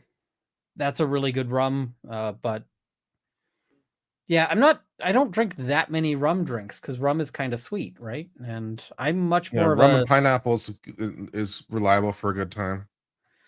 I'm more of a savory kind of person. I drink a lot more things like, an old fashioned, which is, I guess, Mm-hmm. a little sweet, but not that sweet. Martinis, Mm-hmm. like a dirty martini is excellent. If you want to have a real bad time, Screech. Have you heard of Screech? I'm not sure I have. So, Screech is sort of a Newfoundland equivalent of rum. It is real rough rum that was made sort of in the Newfoundland area and still is as kind of a cultural drink. As cultural drinks go, it's not the same as like Malort, but it's basically it's rum without any of the politeness. It's rum that's willing to throw an elbow in a dark room. We'll go with that. So, speaks to my Newfie heart. A friend of mine is a lawyer who came here from Newfoundland, and me and him were the only people who were drinking the Screech, and we put a couple of bottles of Screech to bed that on his bar call day. And I can tell you, I don't normally get hangovers. The next day, I was so messed up. It was just beyond bad, right? It was just so yeah, the it was just beyond terrible. Charlotte H, thank you very much. Much appreciated. Truffle Hound, I drank so much gin last night. I woke up with a London dry accent and the little martini glass. Nice. Now I kind of want a martini. I'm wondering if I've got olives. I think I'm actually going to break out one of the scotches that I got from what's that distillery that we were at? Fang and Feather. Yes. I've got that like 12-pack single one. So Whiskey Tribe, for those of you who are familiar with their YouTube channel, Whiskey Tribe, they have a distillery here in Austin, Texas. So we went out there and we met Brianna, one of the hosts of the show, and that was a good time. And we got a little tour around the property, got to see some of the stuff and learn a little bit about the history of the property and stuff like that. Pretty interesting stuff. It was really cool. I will talk more about the history of the property if you're looking for us to kill some time. Yeah, I will actually probably say that's a great thing for just in a second, because I'm gonna have to go refresh my drink in a minute after we get through some super chats. So that'll be a good sort of interlude there. Okay. Granny Weatherwax noting it's 2 a.m. in Scotland and pregnancy insomnia is kicking my bum. Nice to catch alive again, but sounds weird not in 2 times speed. Have you ever tried Iron Brew? I've never tried Iron Brew. So that's something I should try. And I see for the thirsty folks, please make sure you stay hydrated. Nice. Cruisin' for rum. I haven't tried that one, but solid. Screech is both the name of the rum and the sound you make when you drink it. Kind of. We need the circumference for aprons and capes. There's no way to keep this 100% clean. Excellent short to teach Rob with, though, when you measure. It's kind of knobbly. It doesn't have like one. I could try to get you sort of the circumference, but it's, yeah. Who is Bitboy? Bitboy Crypto is a crypto influencer who is accused of a lot of shady business. He's, and he's accused a lot of sort of shady marketing, and yeah, he is currently being sued over that because they say that he was promoting unregulated securities. So that one's going to be interesting. All right. So, Kurt, are you able to hold down the fort briefly, talking about what is it? Sure. The Whiskey Tribe and the gin and so forth, or sorry, the whiskey and so forth? I'll talk a little bit about the history of this thing because it was pretty interesting. All right. I will So, be right back. Yeah, so it's pretty interesting learning about this. So it begins with this guy who was a Madison ad exec, like Madman style, in roughly that time period, who was known as the Wizard of Oz, and I believe his name is trying to find his name. Um, Roy Williams, I think, is his name, and he had a lot of famous ads and was well known for that. And his son, I believe, is this guy called Rex, who is on the show.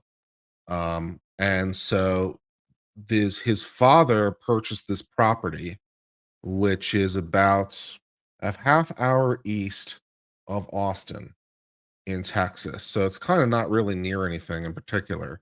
But he bought this large property to create a place for people to learn about marketing and advertising and things like that. And so the first thing they built there was this what they call Wizards Academy. So if you saw Ian's Twitter, he has this post where they're like, Wizards Academy, we're totally not a cult. And so that was kind of like the first thing that was built there to learn about how to be an advertisement and stuff like that. Like this guy was being invited to give talks at conventions and things like that. So basically, for whatever reason, he decided to just build his own convention space. So he did that, and it's in the shape of a castle, which is kind of cool. And so he has one of the floors is a place for good people to go eat, one of the places for people to go learn, and then there's some other floors which I'm not exactly sure what it was, but anyways.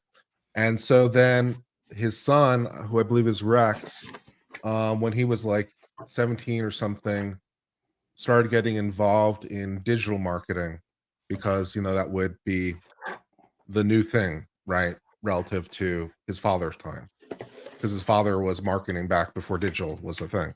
And so his son became interested in like digital marketing and started doing that, and is responsible for like all the digital marketing relative to the school. And then his friend, I think I'm getting this right, his friend, who's the other host on the show, wanted to create this distillery thing, I think. And then Rex saw it as an opportunity to test out his theories on advertising and stuff like that and social media advertising, like a test of his thesis. And so they partnered together to create this distillery, which is called Fang and Feather. And uh, now they operate that, and they have a YouTube channel, and they produce content, and they produce this stuff and so forth and so on. So pretty interesting stuff. And I got this one there. This is from that little 12 pack. I'm just going to throw that into a bottle. But yeah, no, they were a lot of fun. I kind of need to reach out to them and ask them for the recipe for that one cocktail that I had. Yeah, because that was good. yeah. It was their Basil Faulty, I think they called it. It was quite pleasant. And they have a outstanding Patreon program. They've got like 500,000 subscribers on their YouTube channel. And then they've got a really huge Patreon program. They bring in something like $30,000 a month on Patreon by people bringing all this stuff, which they then use the money to help fund things at the distillery and stuff like that, because distillery equipment, as I'm sure you can appreciate, can be quite expensive. It's like, oh, we raised in $30,000, but we spent $80,000. So, that kind of thing. And absolutely is a Faulty Tower reference. Yeah. So they don't,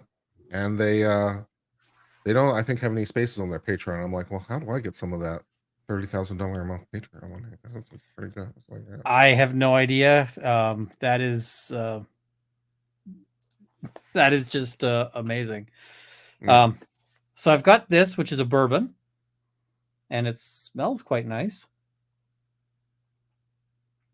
Yeah. That's quite pleasant. So far, I've had two drinks out of that can or out of that box, and both of them have been quite nice. The other thing I went and got is this habanero pepper soda. Okay. So I can tell you the jalapeno one tasted bad. It was just straight up bad. I don't know if this one is going to be bad as well. We're going to find out. And somebody was asking, what was that bourbon? So Mealaman Green Whiskey, straight bourbon whiskey. The labels are very utilitarian. So, all right. We're going to try the habanero pepper soda. RIP to my taste buds.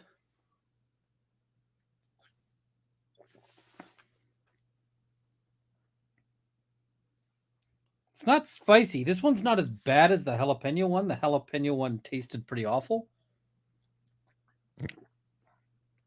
This one Tammy actually says Tammy says she thinks bourbon had to be made in Kentucky. No, it just has to be made in the United States. 95% of bourbon is made in Kentucky, but by U.S. law, it just has to be made somewhere in the United States. It also has to be made aged in new white oak, although I think they modified the rules a couple years ago to make it any oak because of issues with supply. And it has to be aged at least 2 years if you want to call it straight. It has to be bottled at not less than 40 proof. And it has to be at least 51% corn, of course, to be bourbon in the mash bill. And it has to be distilled at no higher than some other proof, which I can't remember quite off the top of my head. Huh. So you got your bourbon law right here.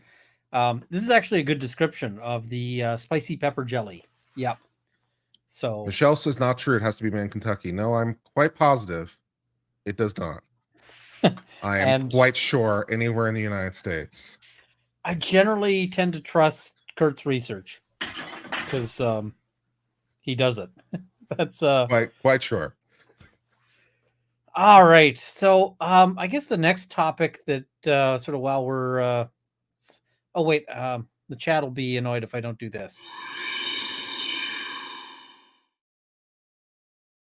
There we go. We've got the swoop. So the next, I guess, topic we can address there is we can talk about Alec Baldwin. So Baldwin's getting interesting because Baldwin, there's a bunch of, I mean, first thing, they've dropped all the charges against Baldwin. Yeah. And they have said, listen, we can refile them, but I can tell you most of the time, they don't refile them when they drop charges like this. It's very uncommon. They've said that they're doing continued investigation. Now, personally, my theory on why they dropped it, and we don't have very much information. They've said they want to do more investigation. And they've said that it doesn't make any sense. They said that they can't conduct the investigation in time for the prelim, which makes no sense to me because they've already got like an FBI report and various other things. Yeah. So that makes no sense. I also don't know what further testing would be required that wouldn't also implicate the case against Gutierrez Reed. That's another thing. Like, how does that work? Well, Gutierrez Reed is in a bit of a different position, but ultimately, I mean, so there's a few things. One, Baldwin, I think they made a lot more statements in the public eye about Baldwin. And I think part of why they might want to back off on Baldwin at this point is that they're running into questions about like the ethics of their behavior. And it was already going to be a tough prosecution, right? It was already going to be a tough prosecution to convince a jury that Baldwin is at fault, because you basically need to convince them that Baldwin needs to follow gun safety rules, which I think should be a gimme, but not a lot of people necessarily do think that on like Twitter and so forth. So that's, I think, their first problem. And now they've got this secondary ground of attack, which is the prosecution's misconduct. And I think that is not where they want to be. I think that's why they're pulling away from this, is just that they don't want to end up fighting a case on whether they've behaved badly with respect to Baldwin. And my mods are reminding me I should remind folks, if you can, hit the like button. It really does help the channel there, and it costs nothing. So check that out. But yeah, I think that's probably why they're yanking this. Although I have heard rumors that they say that the gun could fire without pulling the trigger. I find this hard to believe because the FBI tested it and they couldn't get it to fire without pulling the trigger until the point of, like, they tested it to the point of failure. They tested this thing to the point where the gun actually broke. And I'm going, okay, that tells me that this thing couldn't be made to fire without that. It seems like it would be very hard to get to this situation where it could fire. But here's the other thing. Gun safety rules, part of why they exist are things like maybe the gun is defective and maybe the gun is loaded when you didn't think it was loaded. So to me, hey, the gun is defective and can go off without pulling the trigger is precisely why you don't point it at people, right? Like, that's precisely why you don't point it at people, is maybe the gun is defective and you don't know. You know, if I went to the range and I pointed a loaded gun or an unloaded gun at the next guy down range and said, hey, my finger's nowhere near the trigger, it's okay, I can tell you I would be disinvited from that range. And I would that wouldn't go over well. I would probably be charged with a criminal offense. Yeah. And like, this is serious stuff. So when they say, oh, the gun could have gone off without pointing the finger, without putting your finger on the trigger, I go, okay, so? But we have fairly confident he was just holding the trigger down when he thumbed the hammer back. I think that is likely what happened.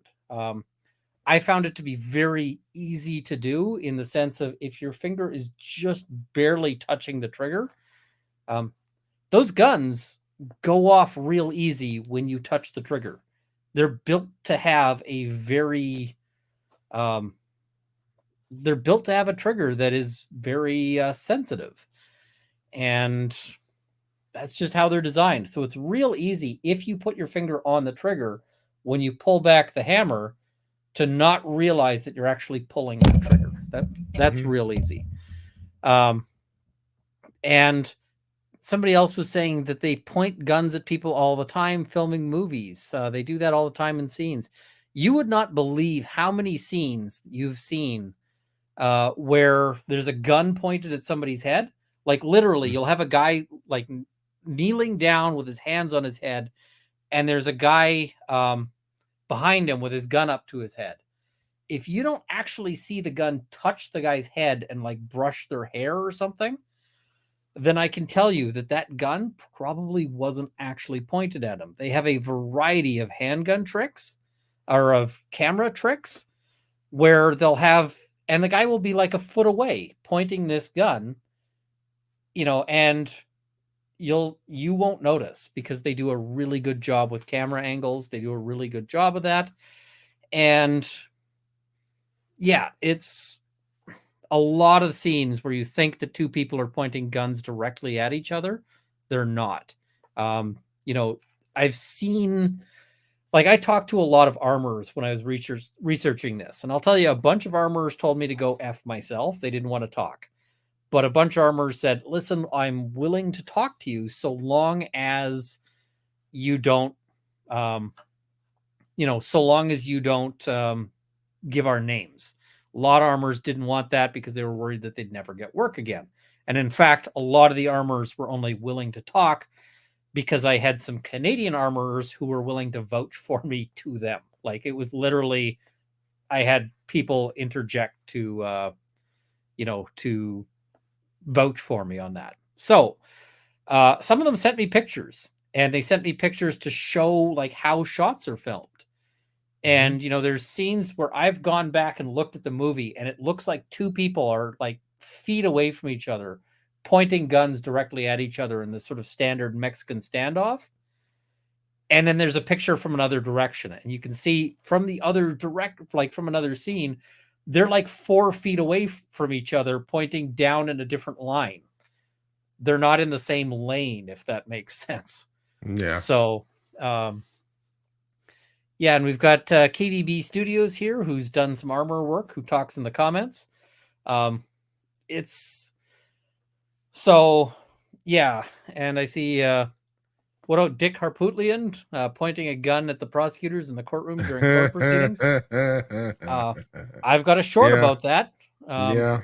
I've got some strong opinions about Dick Poot and his pointing a gun there, because so yeah. I see it's called False Perspective. Yep. And Hollywood is really good at that sort of thing. So, and for the scenes where, where you've got a gun that's pointed at somebody's head like that, where, because sometimes they'll have things where, like, you've got somebody on the ground and somebody actually pokes them with the gun, right? Where they, or it ruffles their hair or it moves their head. And so it's an actual physical object. Yeah. Those ones are basically never done with a gun that isn't, super checked, super whatever. And typically will be done with a gun that is just entirely deactivated and can't be used. I had an armorer who sent me, like, from one film. He's like, this is the gun we used for scenes where it was firing. And this is the gun we used for scenes where we weren't firing, where we're doing things like, Fight Club, where you've got the guy with the gun in his mouth. And I'm not saying that I talked to the Fight Club armorer. I specifically don't know who that is. I'm just using it as an example of a movie where you've got a direct physical interaction with the object. And it's just, it's just a, sort of that sort of thing. I was just seeing this decision from the Sixth Circuit just came across my desk, as it were, from yesterday. The Sixth Circuit reversed a criminal conviction and entered a judgment of acquittal. Wow. Huh. You don't see that every day. I was going to say, the Sixth Circuit doesn't seem like the circuit to do that. No, they don't. So they must be, so this guy was tried for kidnapping, and the Sixth Circuit says not so much. Okay. Wow. All right. So we could put this on the screen, discuss this stuff if you're looking to still kill time.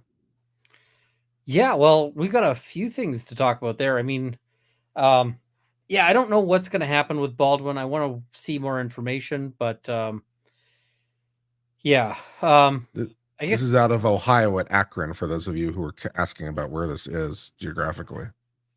So I went to school at Akron, so I know the area. Another one that's kind of interesting is the Supreme Court, temporarily, at least. They came down with something today? On the abortion pill deauthorization, Delisting. They said, hold on, we're going to stop the delisting for now. All that is just, and I kind of figured that would be likely, even if they ultimately allow for the delisting, which may happen or may not. I don't know. I haven't covered that one, but so the district court has just permanently stayed pending the Fifth Circuit. That makes sense. Yeah, and often when courts are looking at, like, which side of a decision should sort of hold the day until the ultimate decision, they typically look at what's going to cause the least disruption. And, like, telling an entire pharmaceutical production line to stop existing is probably the more disruptive approach. Justice Alito actually wrote a dissent. Wow. Nice. In the abortion pill case.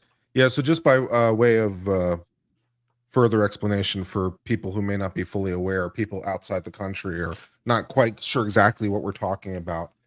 This drug, which I think is pronounced misoprostol, is also known as RU486, was initially approved in 2000 by the FDA. Under the initial rules of the FDA as approved in 2000, it had to be prescribed by a doctor in a doctor's office. I think there technically had to be 3 doctor visits, because I think there had to be an initial visit for eligibility, and then a second visit to administer the first drug, and then a third visit to administer the second drug, because it's a 2-drug cocktail still today. So under the original rules, it had to be an in-person visit. I think there had to be 3 of them, and it was available to induce abortion up to 7 weeks of pregnancy. Then in 2016, the FDA expanded it. They changed it from 7 weeks to 10 weeks, and they also changed it to be mail order so that it could be sent throughout the mail. And I don't think it requires any doctor visits in person under the new rules at all. Where it seems weird to me, because I'm like, where do you have standing to tell the FDA what not to approve? Well, any final administrative action by any agency can be challenged for up to 6 years by federal law under the Administrative Procedures Act. Anyone has the right to challenge the action as not following the proper procedure. That's weird to me, because I'm like, what's your stake in it? That we're citizens and stuff. Yeah, that's not how Canada works. Yeah. So you can challenge things under the Administrative Procedures Act. So anyways, the district court in Texas struck down both the 2000 original grant and the 2016 extension. The Fifth Circuit said, no, we'll put a stay on the 2000 order, so the original order is still valid, but the 2016 order is still invalid. And the Supreme Court said, no, we're putting a stay on the whole thing. So we're back to where we started while they are figuring things out in further detail. So now you know all there is to know about that. That's such a weird case. I know some people were asking about that one, but it's just I'm not an expert on that one. I'm not going to follow it just because, honestly, that's getting into areas of U.S. law that I don't know much about. But clearly, because I'm asking these kinds of questions. Someone in chat said discuss Axion Enterprises. We covered that on my channel. As a matter of fact, we do Supreme Court review, and we did Axion Enterprises versus FTC in one of our morning streams. Good case dealing with your ability to challenge underlying constitutional structure of, in that particular case, dealing with the administrative law court or administrative law judges, which are bureaucratic officials. So I don't think that Axion versus FTC really speaks to any of the issues that are in play here. But thanks for the reference anyway. Good night, Joe Loy. And yeah, people, check out Kurt's channel. I got to say, when I have a question about a thorny U.S. constitutional law issue, that's where I go. And I'm like, hey, has Kurt actually, has Kurt covered this? Because I don't always agree with your sort of viewpoints, but I can certainly never disagree with your, with the detail with which you go through it and your references. So, thank you. That's yeah, kind. it's just accurate. I mean, there's nothing kind about just the straight up truth. It's just, that is just how it is.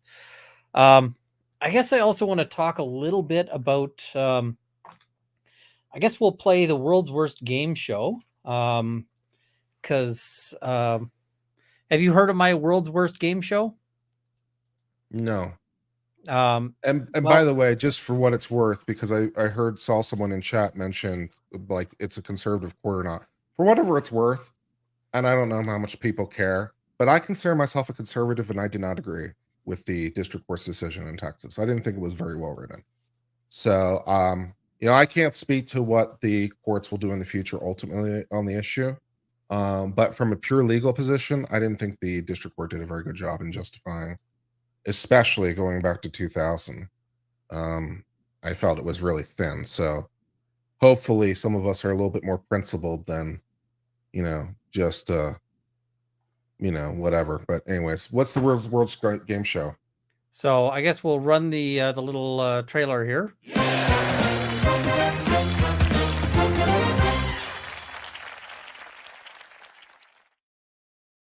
I like the trailer. This is still a cop or not a cop anymore. Okay. Where nobody goes bankrupt except morally. So let's pull this story up, and unfortunately, it does have some spicy words on it. I am sorry about that, but So the issue is a cop did it bad, and whether or not they're still a cop. Yep. Well, I know the answer to every single question before we start. So OPP officer who made video recording while essaying woman faces 11 new assault charges. Yeah. And this is the guy's picture, Jason Redmond. If you see this guy, run. It's basically what it comes down to. So here's the background on this guy. Mr. Redmond was originally, so he has a number of things. In 2018, he was convicted of a drug trafficking charge. And that drug trafficking charge, he didn't get jail on. And so because he didn't get jail on it, that did not result in him being yoinked from the police. Instead, he was on administrative leave. He also was charged with an SA from 2017. And the allegations in that one include that he filmed it and then showed it to her later, as well as a bunch of other people. And basically threw it in her face and said that he recorded it to show how easy how vulnerable she was to being SA'd when she got drunk. Which to me is like, hey, you know how easy it is to steal your wallet? I've taken your wallet, except much, much worse. So, that one he gets charged on, he gets convicted, he's going through appeals processes. And because of all of this, he is still suspended with pay. Because of course he is. I told you, I know the answer to every question before you ask. May 31st is when his sentencing is for the SA conviction. He's also now been charged with 11 new charges of assault that are unrelated to the previous charges. They're just new people. And so this guy is out there committing all sorts of, in some cases he's been convicted. So, committing serious offenses. Now let's just talk about this because, and I see Julia saying, has anybody not been a cop? Yes, there have been a couple who were removed as police officers. But wow. So this guy is what do you call it? He's getting paid. He's on the sunshine list. And do you know what that is? Yes, for Brady purposes. No, not so much Brady purposes. It's so Ontario, the province where this is going on, has decided that government employees who are making sort of in the top whatever need to be disclosed. Yeah. So that we know which, and so it's people earning over $100,000 a year with the government. He's earning $120,000 a year as a police officer. He's been out for what, 5 years? Which means $600,000. Yep, he's been paid over $600,000 to do nothing because he committed crimes. Like serious crimes. Allegedly. No, he's been convicted. Well, some of them are still alleged. Some of them are still alleged, but like some of the really bad ones are convicted. But they're appealing. They're still not final. I mean, for now, I think I'm safe to say, like, sue me, bro. Like, it's ridiculous. So you're saying that maybe he shouldn't have sexually assaulted people to prove how easy they are to sexually assault? Correct. I will go out on that leap. And the other thing is that, from what I've heard, apparently they can also work while they're on leave. So there was a previous officer who managed to string things out for 10 years while on administrative leave. And he continued to work during that entire 10 years. And when you're actually earning 2 really good salaries, and you're earning 2 really good salaries, and for a decade, he actually was able to retire off of that because he was able to put away like a cool $1 million for his retirement for being a criminal. And he, at the final disciplinary decision, he resigned. So they couldn't even like kick him off the force. The final thing was him resigning, and he outright mocked them for their inability to do anything to him and for the amount of money he made on that. Like, we've got a system that the best, crime doesn't pay unless you're a police officer, in which case it pays extremely well. And it's frustrating. So, yeah. All right. Second job, not police work. No, but I mean, he's still earning decent money, right? You earn enough to live off of on job 1, and then job 2 that you're on leave for just goes straight into retirement planning. So, all right, let's go to Bitboy. Bitboy Crypto. So, we'll start with the background. What's Bitboy Crypto's legal problem? Well, FTX was a giant catastrophe. I still got to wait 9 minutes before I can say that. It was a giant catastrophe, and everybody involved lost all their money.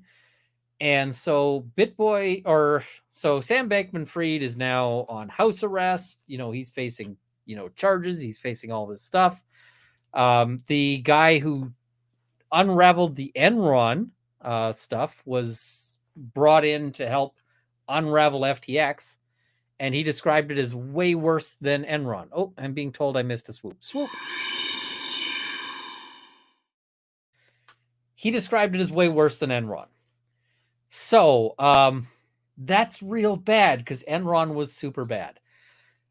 Tons of people, if you invested money in FTX, you might as well have invested in Magic Beans. At least Magic Beans pay a return in giants. So, but yeah, it's a giant catastrophe. Now, a whole lot of people are being sued because, as it turns out, there are laws in the US about promoting unregistered securities.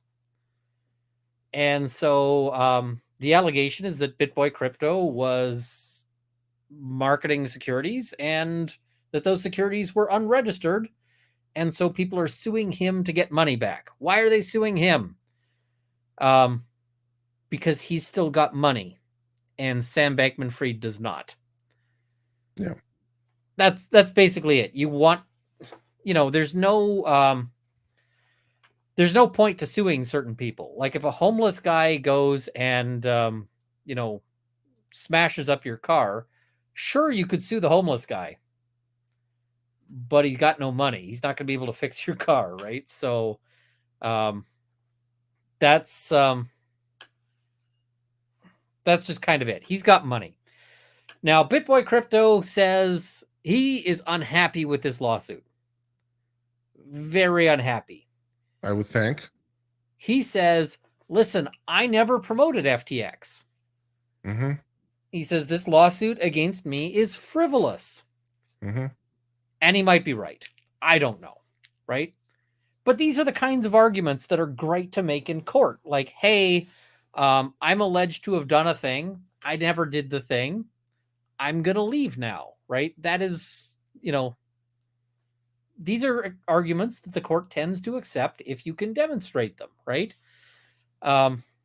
Like you would bring a motion to dismiss and say they've got no basis to say that I was involved in this, right? There's no evidence. Let them pull an affidavit. Let them do something. And instead, he chose a very different path.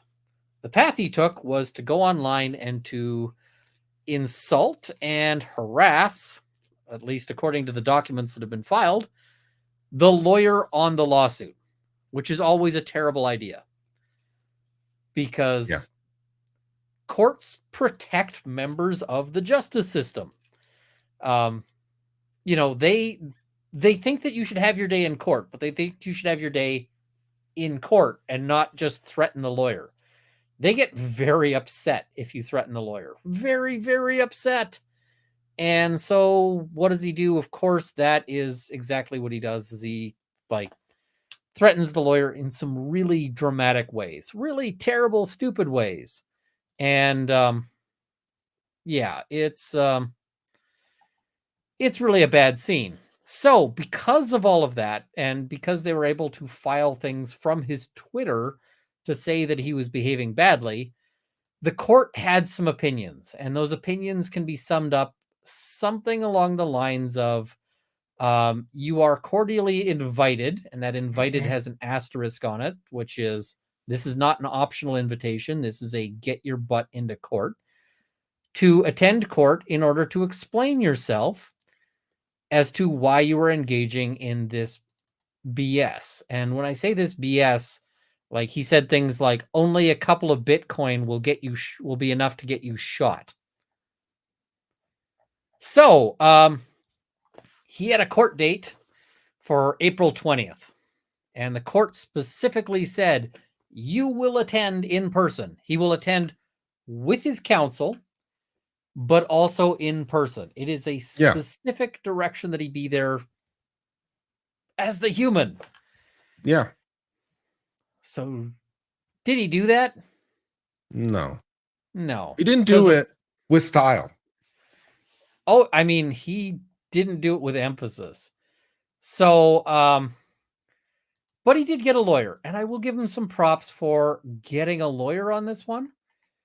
But we'll just look at how that goes, because it starts out, and there should have been some real hints that some things were not going his way.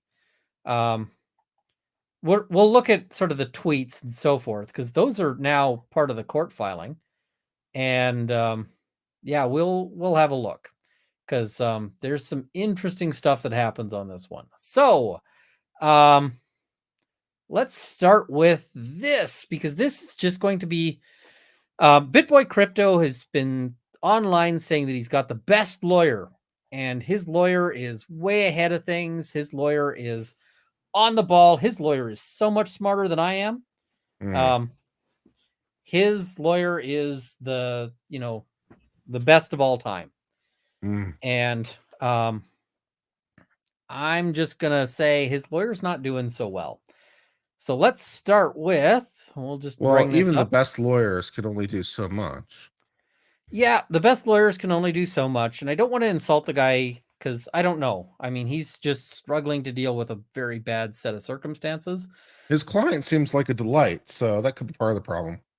I think his client is like at least 80% of the problem. But I'm just like, Bitboy, who apparently has tons and tons of money, hired a lawyer that has a Gmail address. That's not it's not, it's not determinative, but it's not a great sign. Like, I'm just wondering what the heck. Although apparently he's been practicing since 2014, so he's been at it a while. But he says, Bitboy says that his lawyer said he could show up in a month when Armstrong is in town for the Bitcoin conference. That's not a submission I would have made if I was his lawyer. But here's where things start, and this is an interesting place, because they show up on the 20th with this having been filed. Defendant Ben Armstrong's first request for production to counsel for plaintiffs Adam Moskowitz. They say defendant Ben Armstrong, by and through his undersigned attorney and pursuant to federal rules, whatever, hereby serves this request for production to non-party Adam Moskowitz to produce the following within 30 days of receipt. All records of relevant communications, including but not limited to audio files of phone calls and screenshots of social media posts, which are the subject of Adam Moskowitz's concerns. A production request feels like it has something to be desired. Especially because these production requests are really the stuff your client sent. Yeah. Well, even if my client sent them, I would still ask for production of them because I'd ask for things like that from the other side. But the court's got some opinions. Yeah. The timeliness issue is a problem. Order striking discovery notice. This cause came before the court sua sponte, which means the court on its own motion has a response to this. Yeah. So on April 20th, he filed his first request for production to counsel. Under Local Rule 26.1, discovery responses and notices shall not be filed until they are used in the proceeding or the court orders filing. The request has not been used in this proceeding, nor has the court ordered its filing. Accordingly, it is stricken. Yeah. The judge doesn't even, is just like, hey, I got your documents and up yours. Yeah. We're not at this stage. We're at the stage of you need to find out about the effing around you've been doing. Oh, and we are at time. We are at time. Excellent.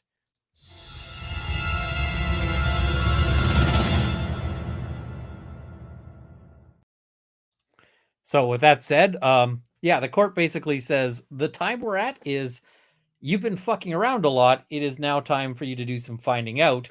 It is not time for you to be asking for information. You don't get to do this. This is not a great start for the young, No. the lawyer who's just come on this one. Yeah, just by way of further legal education here for all the lawyers out there. In the federal system in particular, there's, of course, the Federal Rules of Civil Procedure, which is the standard manual. But those rules are augmented and modified by local rules, which is what the court is referring to. So when you go and file in your local place, you want to go look up the local rules and make sure that you're following that. And then once you get assigned a judge, you'll want to check to see if the judge has specific rules, because they often do, that further modify the rules. So you got to make sure that you're using the right set of rules. So this is a bit of a novice mistake. Yeah, and it's one that, I mean, clearly the court is already pissed off. Yeah. And yeah, it's, they're super pissed, and this is not the best way to start. Hey, let's wind the court up a little further. Because, yeah. So, then we get this, and this is the order to appear and show cause as to defendant Ben Armstrong. Because Ben Armstrong didn't show up. Actually, we should probably look at this in reverse order here. Because we've got this notice of filing of materials for show cause here. No, we'll go the other order. So Ben Armstrong did not do the smart thing. The smart thing for Ben Armstrong would have been to show up. And where instead he posted pictures of him topless on a beach somewhere. And I don't really want to show you guys those pictures because, first of all, Ben Armstrong could make a spurious copyright claim, and it would be incredibly spurious. But second of all, we don't need to see that. So he posts a picture of him on a beach saying, I'm supposed to be in court right now, and I'm not because I don't feel like it, basically. And that's really awful. Now, later on, he goes and says something else, which is he says, I don't live in Florida, so it was ridiculous of them to ask me to be in Florida on a week's notice. Where was he instead? He was on the Bitboy Crypto cruise, which people noted left from, guess which town or guess which area? Miami. What's that? Miami. Fort Lauderdale, I believe, Florida. Yep. So, the difficult thing on that one about saying that it was so hard for him to make it to Florida is that he was in Florida the day before to get on his cruise. And so if he wanted to show up for court, it would have been very easy to just not get on the boat. And you say, hey, I really wanted to take this cruise, but you know what? I screwed up. I did some stupid things online and sent some stupid tweets. And now I'm going to show the court how serious I am about how much I screwed up by attending court. And, you could tell court, like, hey, I didn't show up, and, like, I'm here and I blew off my cruise to be here because I'm really taking this seriously now. Wouldn't that go a long way to convince the court that maybe you've learned your lesson and that you don't need to be in a jail cell? Or you could file a request to continue because of uncounselable plans, or That's the other. So for the chat, basically a motion to continue is to say, basically, we shouldn't do this on the day the court is picked. And this would be so easy for counsel. Like, hey, look, this guy has a contractual obligation. He's doing a cruise that is branded in his name. Yeah. And he has promised to all of these people that he is going to be on this cruise. Yeah. The amounts that he will lose if he's not on this cruise is, in the, hundreds of thousands of dollars. This was pre-booked, and he will be willing to attend the instant. Like, his cruise gets back on this day, we'll schedule it for the day after. He'll be there in person day after. Yeah, see, that'd be fine. That'd be great. I mean, I don't think even the most angry judge wouldn't have said, okay, fine, the day afterwards, he's got to be here, but he can do his cruise, right? He's got to. So, but instead, he just doesn't show up. And not only does he not show up, he posts ridiculous taunting messages about it. Mm. So, story time. Once upon a time, I had a client, and I ran a bail hearing for this client. And it was hard to get this guy out. He had a lengthy record. I had to fight real hard. I get this guy bail. And one of the conditions is that he not contact a particular person. 5 minutes? He didn't even make it out of the police station. The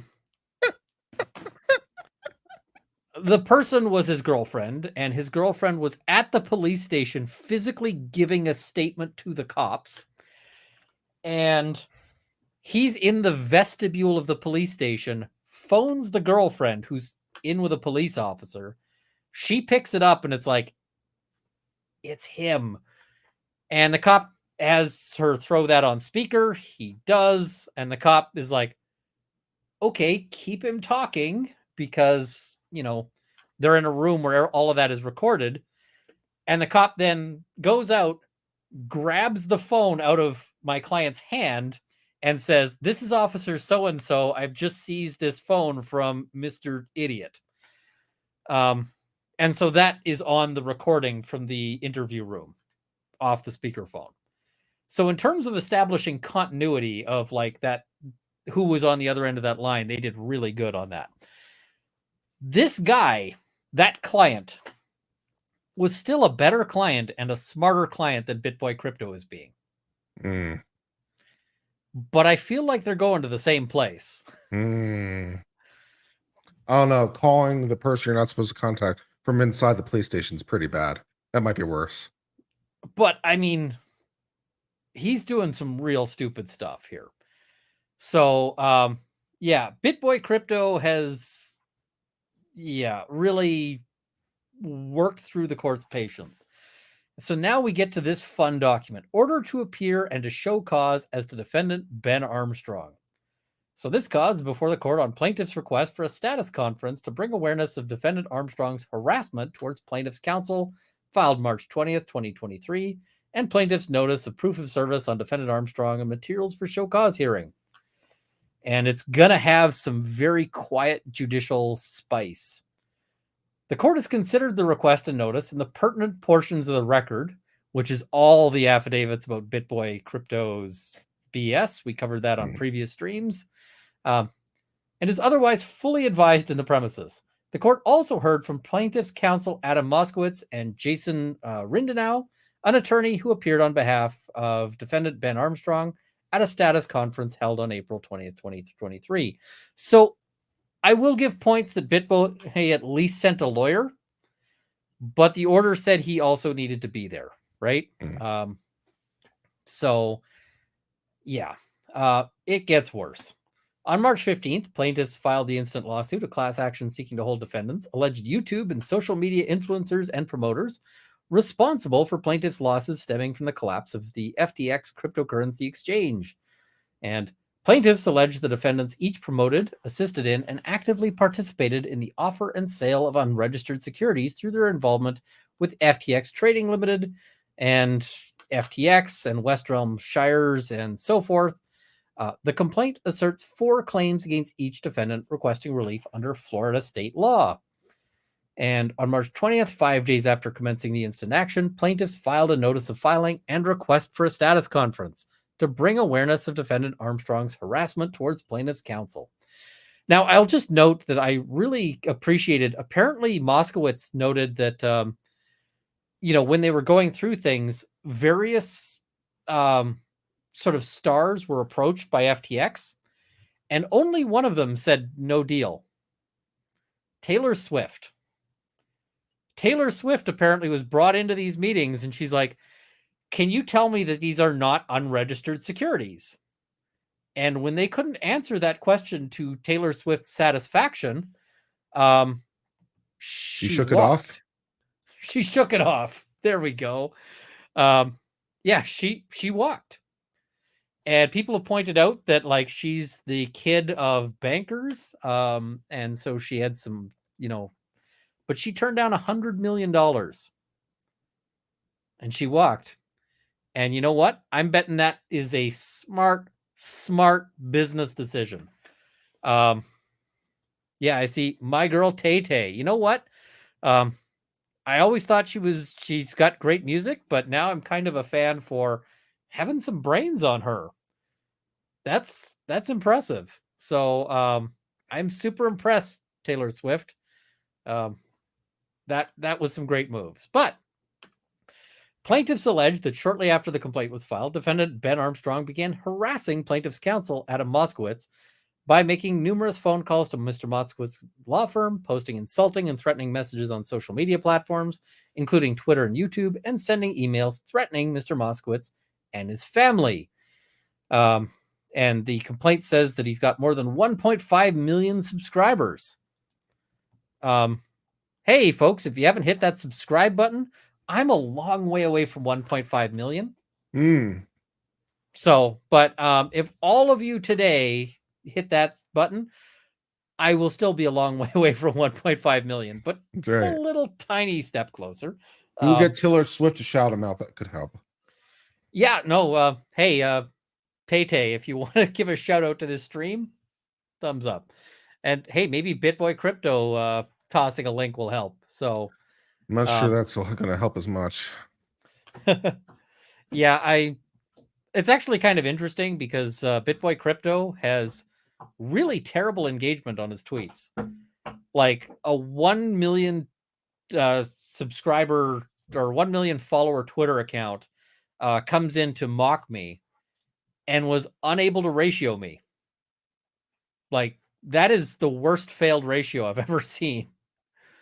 He had like 4 likes, and I think most of them were like my followers who just thought the thing was funny as opposed to anything else.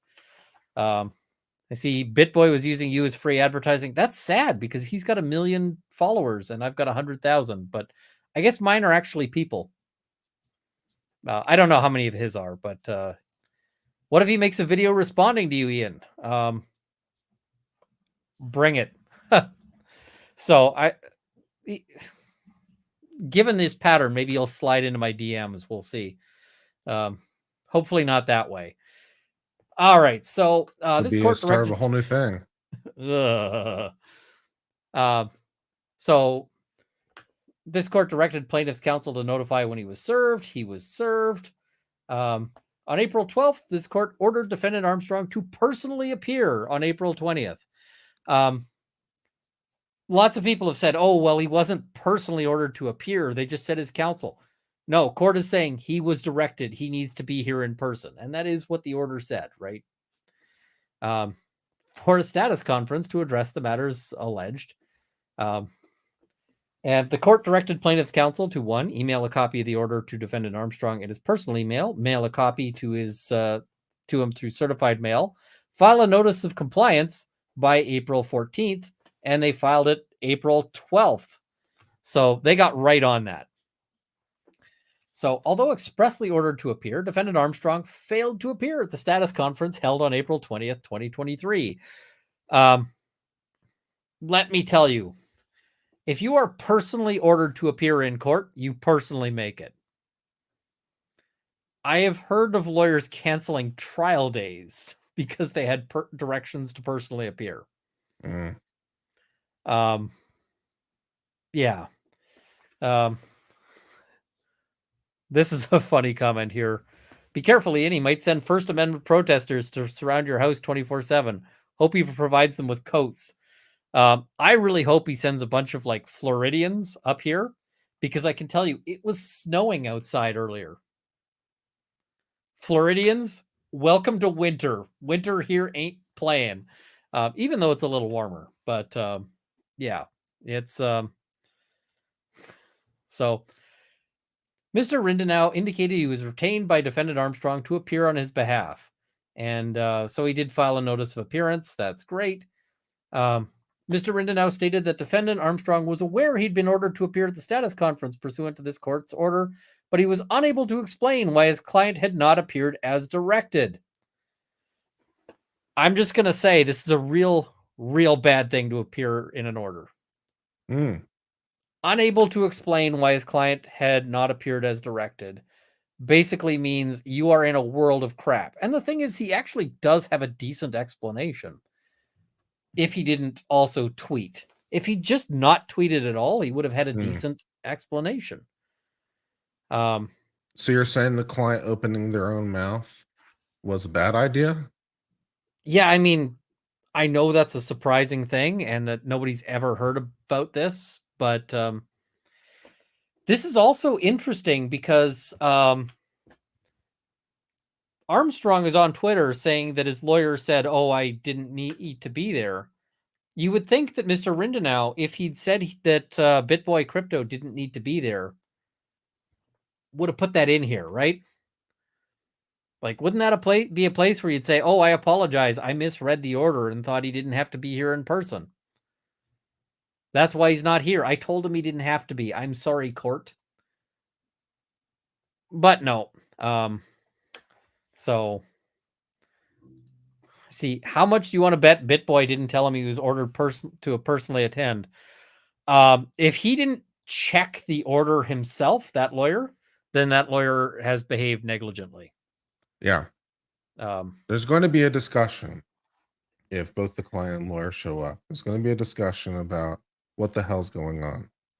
Oh, it's probably going to be a loud client doesn't discussion. show up, it's going to be a much shorter discussion. Yep. STFU Friday is a great holiday, folks. Observe it and enjoy it. I recommend observing it 7 days a week. Maybe don't taunt the court from the beach. That'd be great. Yeah. I mean, if you're going to say anything, don't mock the court actively. He did not submit written response to plaintiff's request or notice, despite being given the opportunity to do so by this court. The court is basically saying he could have asked for a continuance. He could have said why he can't make it there, but he didn't. Plaintiffs presented evidence at the hearing that defendant Armstrong was not only aware of the hearing, but that he willfully and intentionally chose not to appear and publicly disclosed his intention to contravene this court's order requiring his appearance.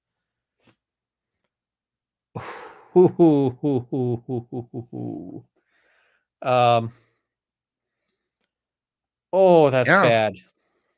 It's yeah.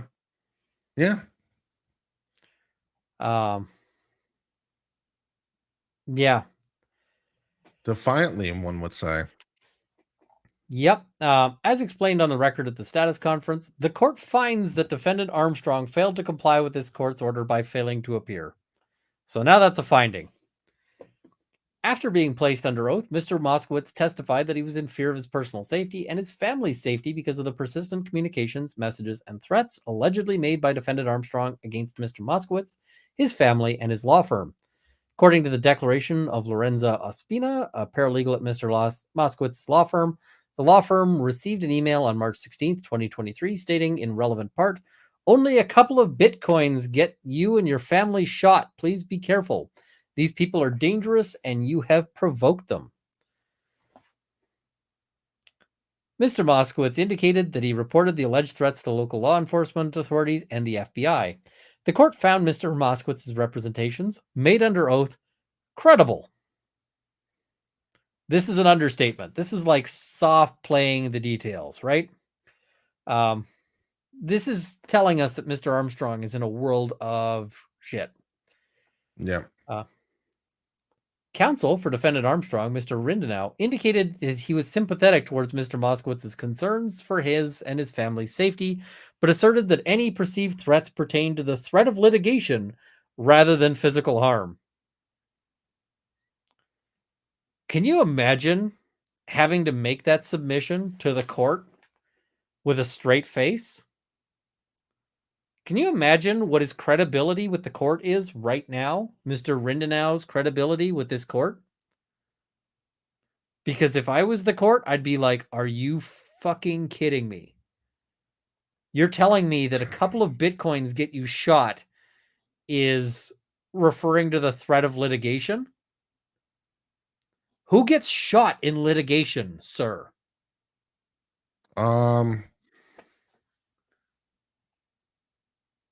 Shot is a new kind of token. Yeah.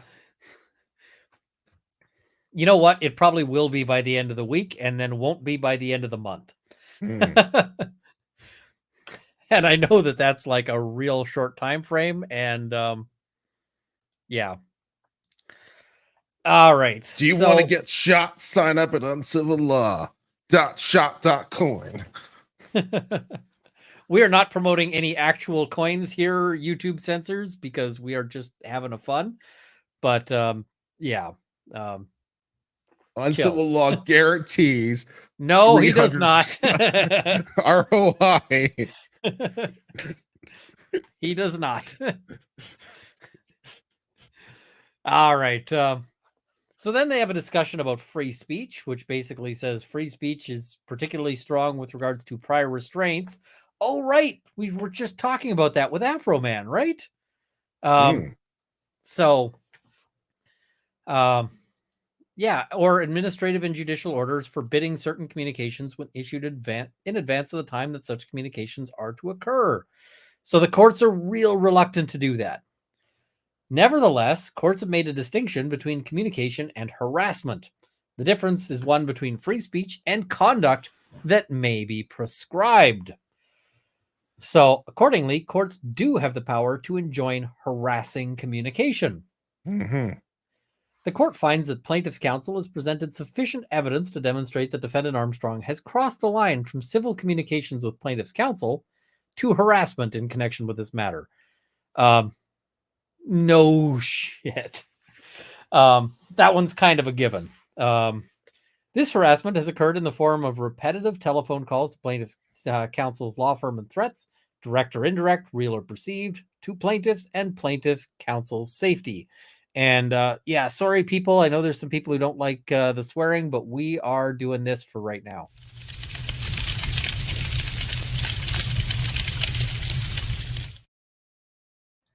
Fuck the people who don't like the swearing. No. We like the people who don't like the swearing, but sometimes we gotta swear. Yeah. So First Amendment rights, and in particular the right to free speech, are vital and warrant the strongest protections, but they cannot be used as a shield to defend harassing, threatening, and dangerous conduct like that engaged in here. Defendant Armstrong's conduct at issue is not only dangerous, but is precisely the conduct courts have prescribed rather than protected. By failing to respond to plaintiff's filings and failing to appear before this court, defendant Armstrong has given the court no basis to find otherwise. Yeah. Based on the foregoing, and for the reasons stated on the record at the status conference, it is hereby ordered Defendant Ben Armstrong and his counsel of record shall appear in person on Monday, April 24th at 10 a.m. before the undersigned at the courthouse and show cause why he should not be held in contempt for violating this court's April 12th order. Note, counsel for all other defendants are not required to, but may attend. She's like, I don't even need to hear from you guys. I'm ready. I'm down to clown all on my own, but you're welcome to watch. Bring your popcorn. Yeah, I'm definitely bringing popcorn for this. Here's the other really fun thing. Prior to your courthouse visit, this is like directly addressed towards Mr. Armstrong. Please review the court's administrative orders regarding entry into the courthouse by non-attorneys, including the applicable rules regarding cellular telephones and electronic devices. Yeah. I.e., you try to bring a phone in to tweet from my courtroom or to record in my courtroom, Mr. 1.5 million subs, you're going into a box. You're going into the timeout room, and the timeout room has metal doors, and you're going to get your food through a slot. Yeah. So I kind of hope he does live stream it because we'll get to see his beatdown and arrest like midstream. Armstrong, that is not legal advice. I am not your lawyer. I am laughing at your lawyer because your lawyer is pretty safe with the legal advice. So please don't try to film in the courtroom. I feel pretty safe with that one. Yeah. Please follow the court's orders. It is not in your legal. It is not in your legal interest to defy the court order. Well, that'd be great. And life practical advice: don't bring your cell phone. Do bring your toothbrush. So, where a party refuses to act. So, here's the other citation there on the why you should not be held in contempt. And this is a long one. Where a party refuses to act in accordance with a court order, the other party typically requests the court to order the offending party to show cause why it should not be held in contempt and sanctioned. Courts also have the inherent power to enforce compliance with their lawful orders through civil contempt. Civil contempt, therefore, provides courts with a sanction to enforce compliance with an order of the court or to compensate a complainant for losses or damages sustained by reason of non-compliance. Sanctions in civil contempt proceedings may be employed for either or both of two purposes: to coerce the defendant into compliance with the court's order and to compensate the complainant for losses sustained. These civil contempt sanctions may include, among other things, a coercive daily fine, a compensatory fine, attorney's fees and expenses, and coercive incarceration. Yeah. Ladies and gentlemen of the audience, I can tell you, she's not citing those things for no reason. She's saying all this crap is explicitly on the table, including potential incarceration. But it kind of feels like she's hinting that she might go with a great big fat fine. And by a great big fat fine, I mean like many, many dollars. I don't want to put a specific number on it, but like she would be looking at picking a number big enough to hurt Bitboy Crypto. 5 figures sounds about right. I honestly might even go with 6. Like, hey, you're based on this, you're ordered to pay $100,000, or else you're going to be held in custody until this is done. How much did you make from your cruise trip again? Yeah. Was your cruise trip worth it? Defendant Ben Armstrong shall immediately refrain from sending harassing and threatening communications directly or indirectly to plaintiffs, plaintiffs' counsel, Adam Moskowitz, his family, and his partners and associates at the Moskowitz law firm. So if you're wondering why Bitboy Crypto's Twitter has suddenly stopped dropping Moskowitz references, I'm guessing it's because his lawyer has said, you ought to be real afraid. Be real, real afraid. Now, this might be an accurate call. I predict this will be an all bark, no bite sort of deal. I don't know. If I was this judge, I would do at least some biting. Oh no, the bold type in number 3 is getting my attention. Yep. So, defendant Ben Armstrong's failure to comply with the incident order may result in the imposition of sanctions, including the institution of contempt proceedings. Yeah. Yeah. And then we have this, because you know how they were told that they didn't have to attend? Like, you guys don't have to appear. Well, notice of filing of materials for show cause hearing. Plaintiffs hereby give notice of filing the below materials from defendant Ben Armstrong's Twitter account that were utilized and/or referred to in the April 20th, 2023 hearing before Magistrate Judge Damien, including materials posted, after April 5th notice of filing through present date, including additional materials subsequently posted after the hearing. So basically now they are saying that they are just going, here's all the materials. Apparently he talked about it in his video today, saying he wasn't trying to disrespect the court. Lol. I think the court is also going to respond with lol to that particular submission, because obviously he was. And the other thing is the court, I've seen lawyers try to say, I wasn't disrespecting the court. I was only trying to disrespect opposing counsel. And you know what the court's usual response to that is? You act disrespectful to counsel in my courtroom or in my court proceeding, you are disrespecting me. Court doesn't play like that. And I mean, why he's talking about it at all, like, personally, if I'm in this level of shit, you know what I'm saying about this proceeding in my live streams? Absolutely nothing. I'm throwing down timeouts for anybody who raises it. Like, it's just, we are not talking about this. We are not raising it. If you super chat about this, it's not getting read. It's just not happening. So, yeah. I see 6-figure fine, may not survive unreasonable fines under 8th Amendment, but toss in jail for a few days may be fine. I don't know. Does 8th Amendment stuff say that you can scale the fine to somebody's assets? No, I mean, it talks about unreasonable fines. So, I mean, that language is still being discussed a little bit. The Supreme Court was hearing argument this week on whether or not the government can keep excess money from selling property and whether or not that qualifies as a fine. So that language is still a little bit in the air. So I wouldn't necessarily rely on the 8th Amendment. Tim's is obviously your best case on point for the proposition, but I wouldn't bank on it. No, fair enough. And the other thing is that often, I mean, it seems to me that the problem with that is that you'll get the alternatives, right? Like, hey, you get a giant fine and the alternative is jail. And so it's like, okay, well, you think that the fine is unreasonable. That's fine. The jail is reasonable. Yeah. So then they've got, like, it's really amazing to me how wrong these articles are. I never posted a YouTube short video about Adam Moskowitz. Asked the process server to record a quick video on his phone so he could personally deliver a direct message from me to Adam. And the inept Adam Moskowitz, we talked about these ones on a previous stream. He calls him a bully. He says we got to stand up against this kind of behavior.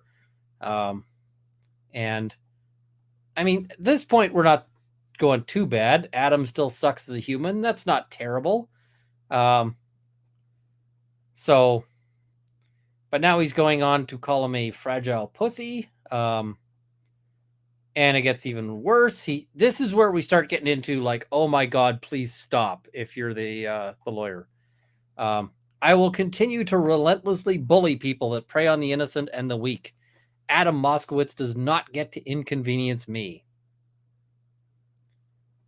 So no, Adam, I'll not be showing up to court. Yep.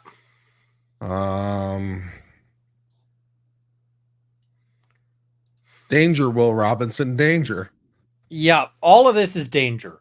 First, I'm going to relentlessly bully opposing counsel. Is not a great look. And I am not going to show up for court when you got a court order is a real bad look. And then we've got, oh my God, I had a media sheet 2 years ago. Yeah, that media sheet was actually real bad because he talks about how much it costs for him to promote things. I just note that his demographics are 92.2% male. I haven't checked my demographics in a bit. Maybe I should. 55% male last time I looked. Those are good numbers. Like, yeah, it's not bad at all for YouTube. I mean, I do a lot of firearm stuff, and I can tell you that usually the split for that is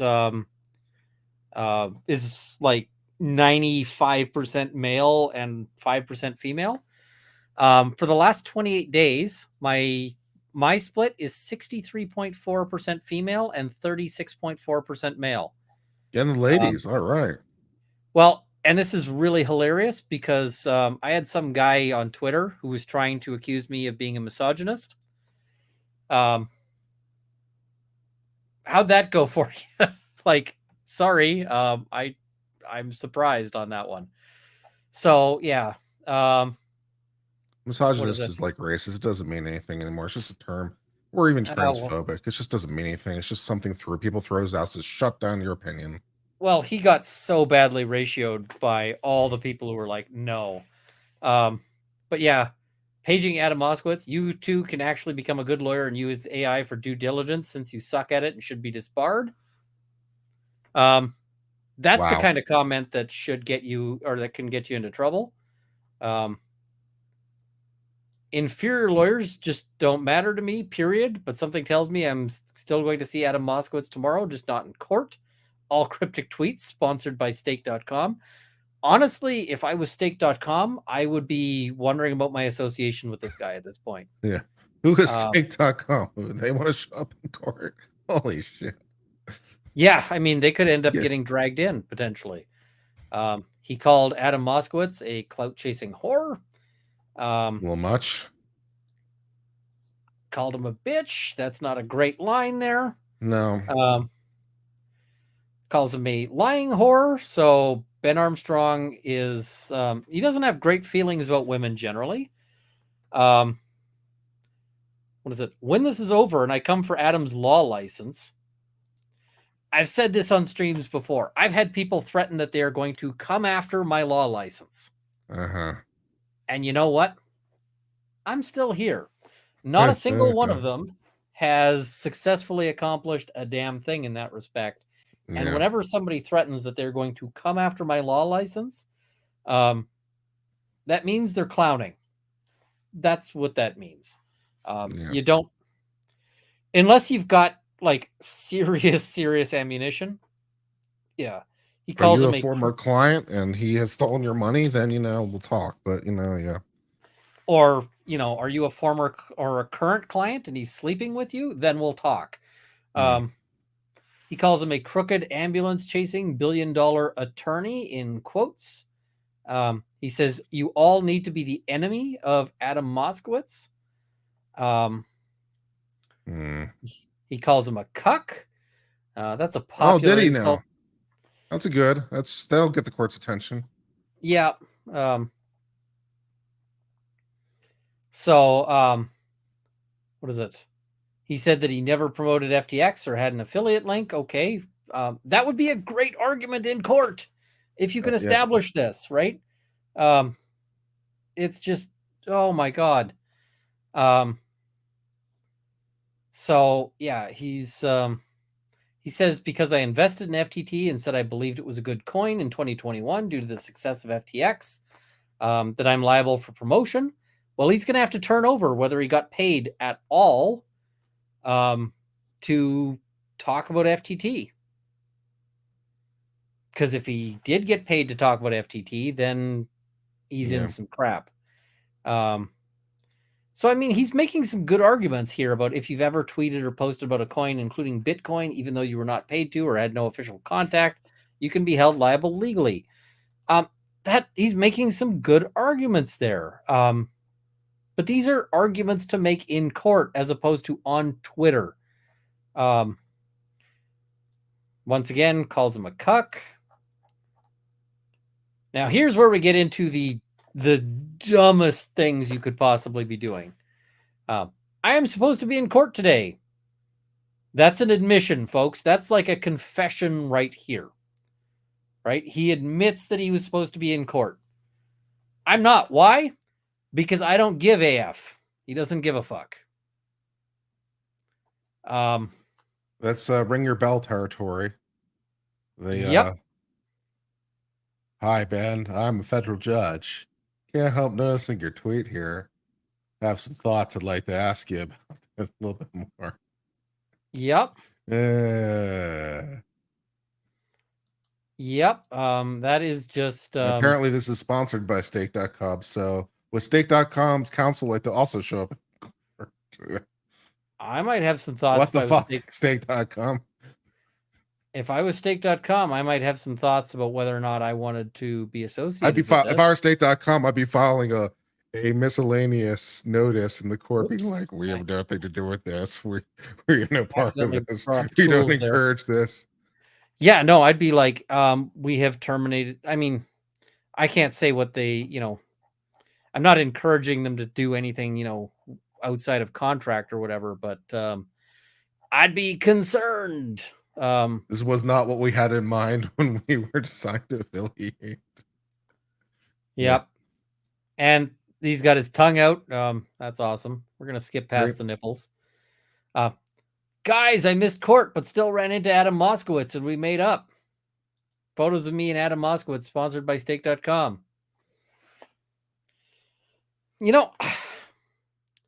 I just have this little hunch that that's not actually Adam Moskowitz.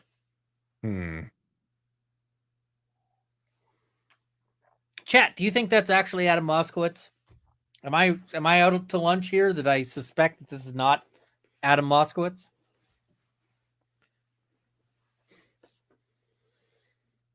Yeah. Dude. Now, what's the timing on this one? 10:35 a.m., April 20th. So this is while the status conference is going on.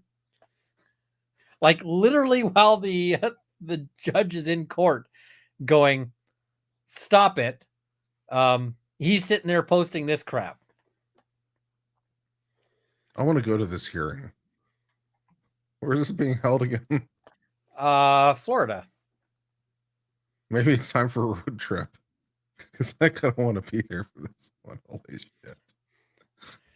Pig is the smartest one in this pick. Yep. But both of them might be bacon by the end of this. Like, it's just, this is ridiculous. So it's weird. People don't realize they have real lawyers who actually know how to practice law, unlike the ambulance chasing Adam Moskowitz. I'm not flying by the seat of my pants out here. Dude, this is not helping. Because now you're saying, I can't even plead ignorance. I know what I'm doing. I'm doing this on purpose with the advice of counsel.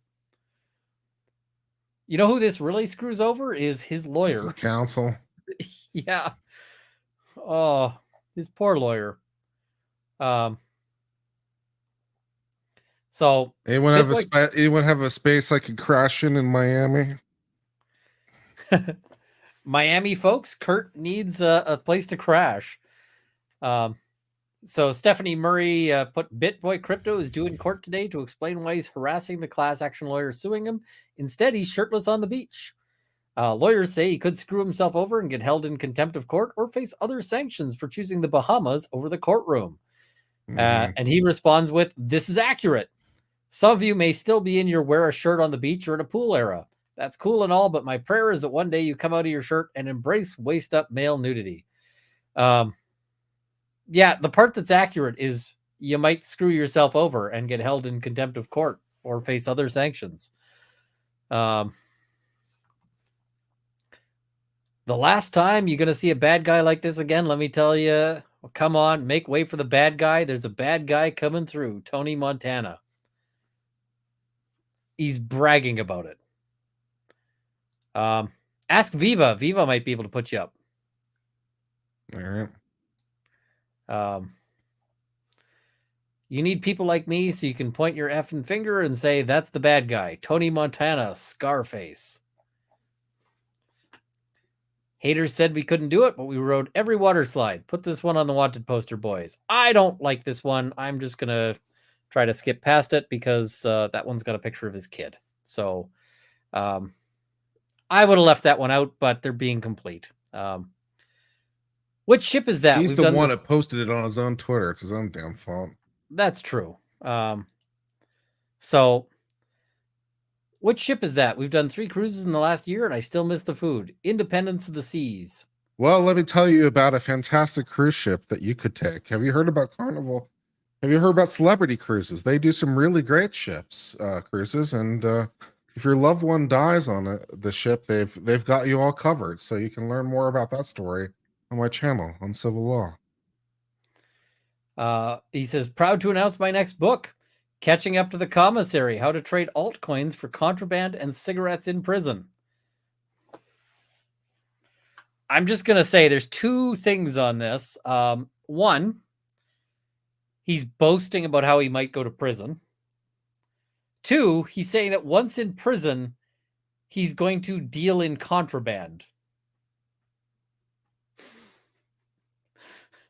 Like, oh my God.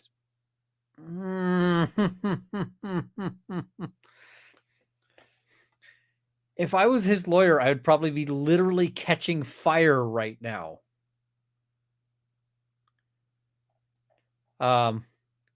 Chilling with the Bit Squad on the Bitboy Crypto cruise with Royal Caribbean. I wouldn't have missed this for the world. I'm surprised that none of these people were asking him like, hey, dude, so aren't you worried about jail? Well, aren't you worried that you might go to jail? Hope you enjoyed it and all, you know. I also like somebody was commenting on this. He's got like 126 likes on this. On this last one, he's got 74 likes. No likes on the Independence of the Seas comment. 432 on the on that one. 167. I mean, I get more likes on a picture of my dinner. Like, hey, my wife made nachos. Here's a pic. 500 likes. I have a 10th of his follower numbers on Twitter. How? Of course, when you watch the comments on his Twitter, it's like all bots shilling crypto. So, and I'm not saying that he bought followers. I'm not making that allegation. I'm just saying that if you talk about crypto a lot on your Twitter, you're going to get bots that start following you to market crypto stuff. It's just how they work. So, and I know, Ian, these are people who paid to go on a Bitboy cruise. I wouldn't have high expectations there. Yeah, fair. I see your focaccia was amazing. That focaccia I'm still eating, and it's so good. So good. So, yeah, in addition to these materials posted directly by defendant Armstrong, plaintiffs also give notice of filing a sample of the comments left on Armstrong's post by his followers, which demonstrate the dangers behind Armstrong's conduct, given that he's apparently inciting his followers to action and knows or should know that such inflammatory rhetoric may lead to these results. For example, he tweeted that his followers should man up and leave negative reviews for the Moskowitz law firm on Google. Among the responses are screenshots of followers posting directions to the Moskowitz law office, with another follower stating, "This is promoting defamation and harassment." Another posted a GIF with the caption simply saying, "Burn it." Similar sentiments can be seen in the comment section of any of the hyperlinked posts referred to in this or plaintiff's prior filings on these issues. So leave a review for Adam. So there's somebody posting directions. Somebody saying this is promoting defamation and harassment, which actually got more likes than the map. There's this saying burn it. So yeah, I know that he said that that Moskowitz doesn't have to be there for the big day. If you were Moskowitz, would you miss this? I wouldn't. But I mean, you will. If I was anywhere near Florida, if I could get on a plane and be there in time, without having to spend all the money, I would be there to watch this. Oh yeah. Not even like because it would be good content or anything like that, or like, hey, I'll get super chats or anything like that, just to freaking watch it. Yeah. Like if this were here in Edmonton and there were a literal court order that said nobody who attends can speak about this at all, like this proceeding, I would be there because, oh my God. I think it was attorneys for the other defendants that didn't need to be there. Fair enough. I mean, plaintiffs' lawyers are going to be there. This is the kind of day you really want to have as a lawyer. The kind of day where you get to walk in and basically, unless Bitboy Crypto can show somehow that all of this was elaborate forgeries, which would be hard because, like, I've seen his Twitter and it's up there. Plaintiff's counsel is going to have a good day at the end of this. They're going to walk in there and they're just going to be able to dunk on this for the entire, however long it is. And that is just awesome. Like, that is just, that's a great place to be when you're a lawyer. So yeah, it's, I feel bad. Like, I wonder if there isn't like some sort of issue with this guy or what, but I mean, he's a grown adult. He could hire counsel and say, hey, listen, I've got, like, just hire a lawyer and listen to their advice, right? Like, that's all you need to do. That's about it. So I feel like he's going to have a real bad day on Monday. And hopefully it'll be entertaining. It'll be entertaining. So Monday I'm going to have a stream. And whatever happens on Monday, on Monday, I will be, I'm going to be having some, I'm going to be having some thoughts on this one. If he doesn't show up, I expect we will see a warrant issued. Yeah. If he does show up, I expect we're going to see some serious yelling at. And yeah, at the very least, I expect we're going to see him getting chewed out. But yeah, I don't know. Like, we'll have to see. He may very well end up facing some real, real sanctions on that. Yeah. So, well, Ian, I need to sign off because I'm feeling a little run down. That is fair. I got a bunch of super chats and gifted memberships and so forth I got to go through.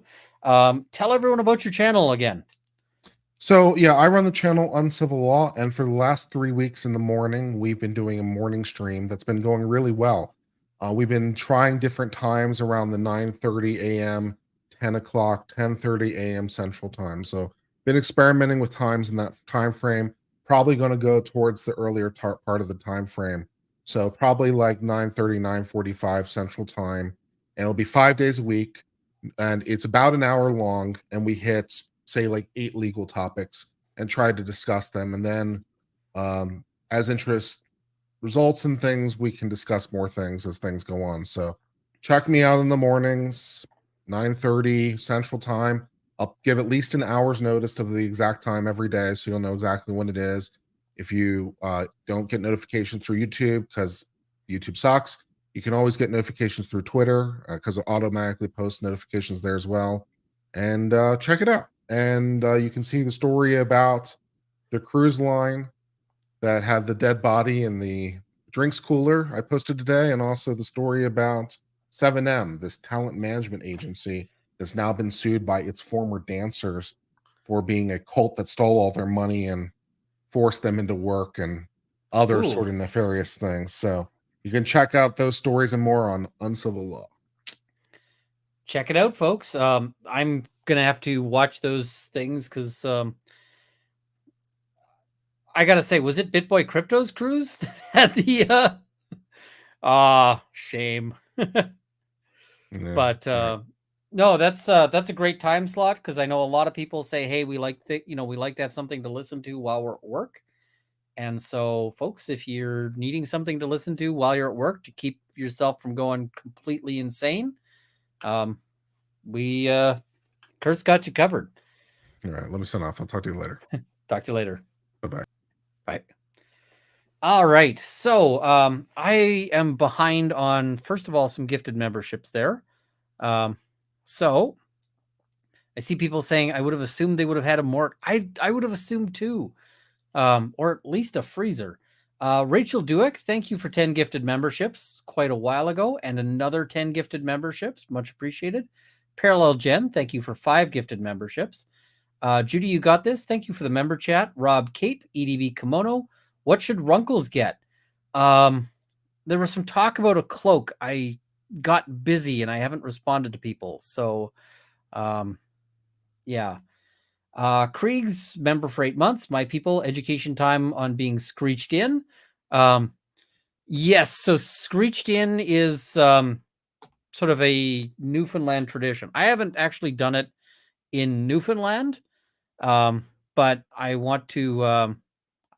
I'd love to try. I've never visited Newfoundland, but I'd love to do so at some point. Brentwood Chic, thank you for 5 gifted memberships. Canonical Heat, thank you for 10 gifted memberships. Aunt Jen, Ohio, thank you for 5 gifted memberships. And Marmar, members for 2 months. Runkle, your t-shirt size, I need it for reasons. Medium is probably a safe bet. Medium or large. You can always wear a shirt that's too big, but you can't wear one that's too small. So medium's probably medium or large is a safe bet. So, all right. And let's cover some super chats before we're too far in the weeds. They said they had a morgue, but it wasn't functioning. So they used a drink cooler. That's not great. I don't like that at all. Kiss the cod. Yes, I have not done the kiss the cod, but maybe one day. Terry, why can't they just have an extra bath or shower? A lot of places have family restrooms. By the way, thank you very much for being here tonight. These are questions we're going to have to sort of ask. You should try Empress Gin Runkle. It is made in BC and changes colors when mixed. Lots of fun. I got to try that. $400 wasn't enough. They want the rest. Fair enough. Thanks for the cocktail suggestions. Hubby and I opted for the London Mule. Very refreshing. I love a good mule. I want to get some copper cups for that, but they're probably kind of impractical to have around. So I got a couple more things we'll address once we get through here. I'll just go through all this and do a swoop afterwards. Can't wait to tell you all, or I can't wait till you all tell Rob in a live stream you are measuring pickle for girth. Torin 3, toasting you 2 with Angel's Envy Rye, starting Pro Vigil tomorrow and can't drink anymore. Ian, is it okay to go up to 6 feet with your braid? You do whatever you feel is appropriate. You are the craftsman. I am the random, like I am the recipient. I am never going to get in the way of a craftsman and his craft, so you do that. Kim Potter, the cop who shot a kid but meant to use her taser, is getting out of prison on Monday. Yes, she is. She got a very light sentence for the offense. She looks like hell. I will just straight up say that. They've released some pictures of her in custody. She's lost a lot of weight. Her hair has gone gray, and you know that's terrible. You don't want that. Yeah,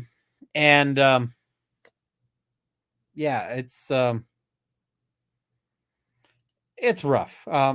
This one's a tough one because much as I dislike police brutality, I kind of think that had she pulled her gun in that circumstance, she may well have been legally cleared. I think that case is a bit of a tough one.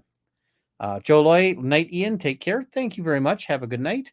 Pat Meacham, thank you very much for the YouTube membership. Much appreciated. Copper Knot, whoop whoop. Yep. We'll keep doing that occasionally. Nine Inch Nails gal, and they say that bikers are the big bads. Yeah, I'd rather deal with a biker than that cop. I'll tell you that. Sandra Ramirez, my husband is a cop in the wrong country. I've never heard a salary that high. I'll just note that is Canadian dollars. So might not be as high in the US, but what is it? I will note one thing that was in the chat here when we get there. With the Rust case, are the charges against Gutierrez Reed still in place? They absolutely are. 100% they are. So that is that's a thing. Does Lady Runkle know you are so easy to train? Lady Runkle has had a hard time training for certain things. I suspect that this was about me responding to the chat, but behave, 9 Inch Nails gal. So, what is it? I've had bikers buy me drinks. Never had a cop do that. Yep. A lot of bikers spend a lot of time sort of trying to put out a good image. Truffle Ounce says, hey, Ian, legalese ain't that hard, brah.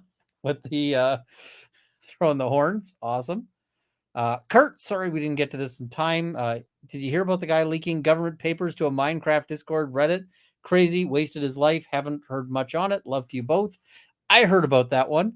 Yeah, he blew up his entire life for basically nothing. It's kind of sad. Oops. Are you sure? I heard a few places charges against Reed were also dropped. That's the first I'm hearing about it. I'm just now doing a Google search to see if that's the case. Nope. They, as of 4 hours ago, they are proceeding. So as of 4 hours ago, they are still going. What is it? He lost his Discord server too. Yeah, that's the least of his problems. And I see Kurt did cover the story about the leaked papers, so check out his channel. He's got that covered. Is this the same Moskowitz that was sanctioned by the New York State Bar for copyright trolling? If so, this lawyer isn't even a lawyer anymore because that Miss Moskowitz was disbarred a year ago. I suspect not, because that would have been the first line of attack, I would have thought. So, yep. Late, but I'm here. Thanks for Friday Night Frenzy, Runkle and Uncivil. Not so much Friday Night Frenzy. This is a poor substitute for Friday Night Frenzy. I'm just waiting for when Bitboy tries to intimidate a criminal defense lawyer. Yeah, I mean, bring it. You ain't scary. I've dealt with scary people. You ain't it, Bitboy. Who knows, though? Maybe he'll have scary friends. So Moskowitz has made $1 billion or whatever, but somehow as a lawyer, he doesn't know what he's doing. Right? That one makes no sense. Rachel Dueck saying, I had the family of a patient. I'm a nurse. Take exception to me once, partly because I called them out for implying that LPNs are somehow less competent than registered nurses. I spelled my name for them to make sure they got it right. Yeah, I had a guy once threatened he was going to make a complaint to the Law Society about me. And I literally was like, all right, let me get out a piece of paper. Here's my, here's my name. Here's the correct spelling. Here's the Law Society's complaint line. Here's my bar card number. And the guy was just like, what? I'm like, here's how you make the complaint. Like, go do it. And he never did make that complaint. I guess he got lost in between like me and his cell phone. So yeah, it happens. Why allow non-party statement into court without foundation? In this case, I think it's just a statement that these things were made, but not for the proof of the truth of their content. So it's not hearsay. Apple Silver, did you see the update on Greg Ovens' charges and penalty? I did, and I'm going to do a video on it. I would invite Greg Ovens on my channel. I don't think Greg Ovens likes me. I don't think he liked my take on this one. So I actually thought about raising money for his fines because Greg Ovens, I think he got hammered a little too hard on the fines. If I was the prosecutor, I would have come in lower than the prosecutor did. But I'll do a video talking about that one. So, yeah. I think he got a little overly hammered on that one. Ian, there are round trip flights from Edmonton to Fort Lauderdale for under 600.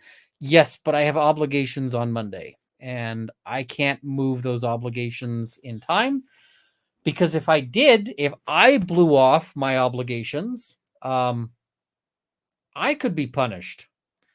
Because, like, if the court wants you a place and you're not there, then you can be held in contempt. Or if you've made agreements to be somewhere and you're not there, that's a bad thing. So I'm going to be doing the things I got to do here in town and not flying out there, because I would that would not be great. Off topic, did the neti pot get shipped? I have to do that tomorrow along with 2 shirts. Those have to go out. So that is the game plan there. Philip Martin, awful, horrible week. Thanks for Substitute Friday Night Frenzy. I hope I made your week a little bit better. Former police that actually serve time serve very hard time. That is correct. And the reason why is that police who serve time go straight into protective custody. And I will say that in protective custody, there's one of 2 options that happens. Option number 1 is that they spend their entire time basically in solitary. And that sucks. Like, that drives you absolutely nuts.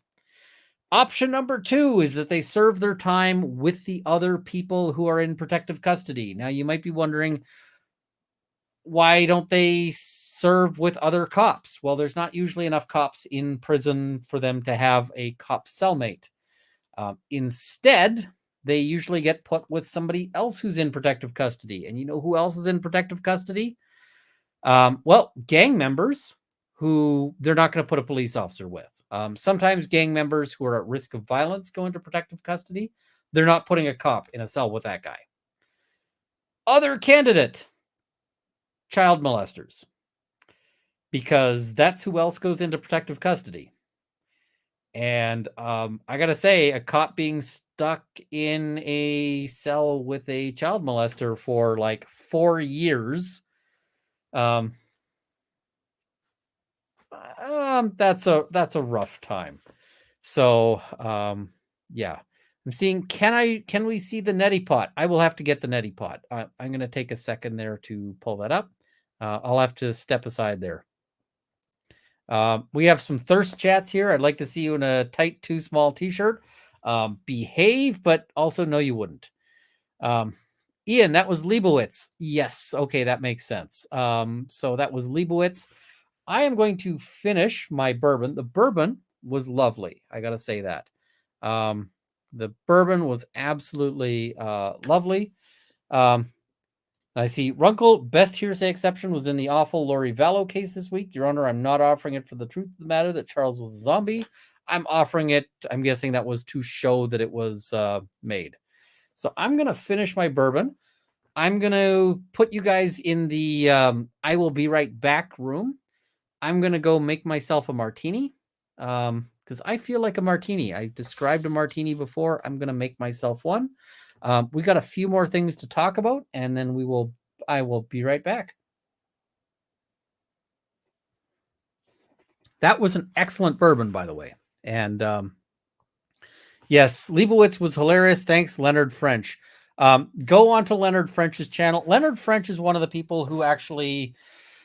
so I've mentioned how I started this channel out of spite because there was a guy who kept saying that I needed to do... that I needed to make, YouTube videos. But one of the people who made me think, okay, I could actually go ahead and do this. I won't be quite as embarrassed as, as I might otherwise be, was Leonard French.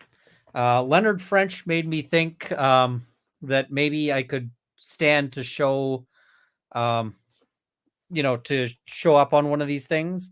Another guy I'll give credit to, honestly, was Deviant Olaf, who does security stuff. He does like lock picking and so forth. So yeah, those are some of the people who made me think that I could actually do all of that. Koru saying good night all. I will be back, so I'm just gonna go mix myself a drink, and there's a couple of other topics we'll talk about. You telling chat to behave when you incite Rob's chat to thirst? I mean, when I'm telling chat to behave, I know they're not going to, right? So yeah. Deviant Olaf is amazing. Yes. You got to see some of the stuff that he does, that he gets up to, because it's some of the stuff that he gets up to there is just amazing. Like figuring out how to get through a secure door, like a door that everyone thinks is a secure door, with a can of canned air. If you don't think it's possible, check him out. And if you want to know how to, how some of the, some of the stuff, if you ever wanted to know how safe an elevator was, yep. All right. So, I'm going to put on a slight delay here. I will be back in just a moment. We will listen to, how's this? Nah. No. Yeah, all right. That's good elevator music. I will be right back. We're just going to put up the overlay here of that.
All right, so tragic circumstances have befallen me. I went and looked in the fridge.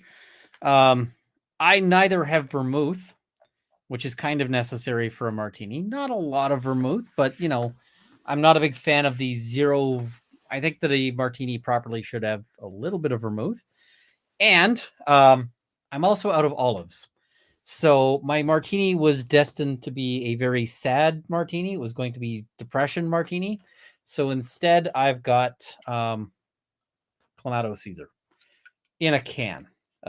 It's a Caesar in a can. It's not exactly high culture here, but I'm getting this thing is an entire serving of vegetables and an entire serving of clam, as well as a serving of alcohol. So all of those things are good for you. Caution, alcohol may not actually be good for you. This is not medical advice. Do not take medical advice from a lawyer on YouTube. But yes. All right.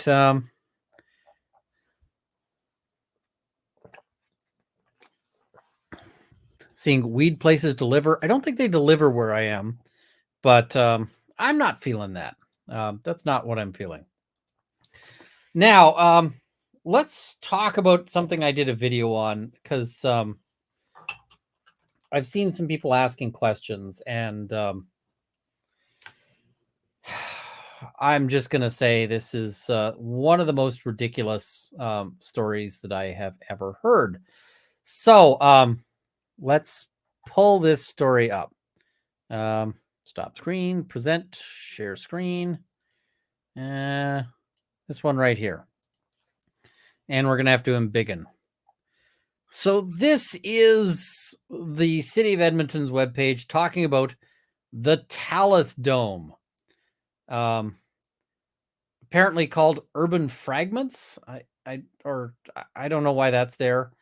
Now, the Talus Dome is this weird sculpture. It is a bunch of shiny steel balls shiny steel balls. And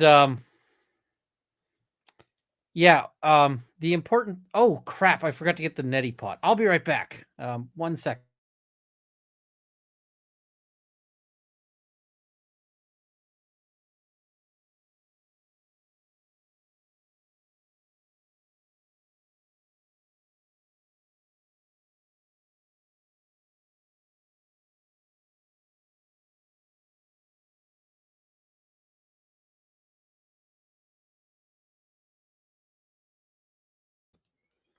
All right, I'm back. People wanted to see the neti pot.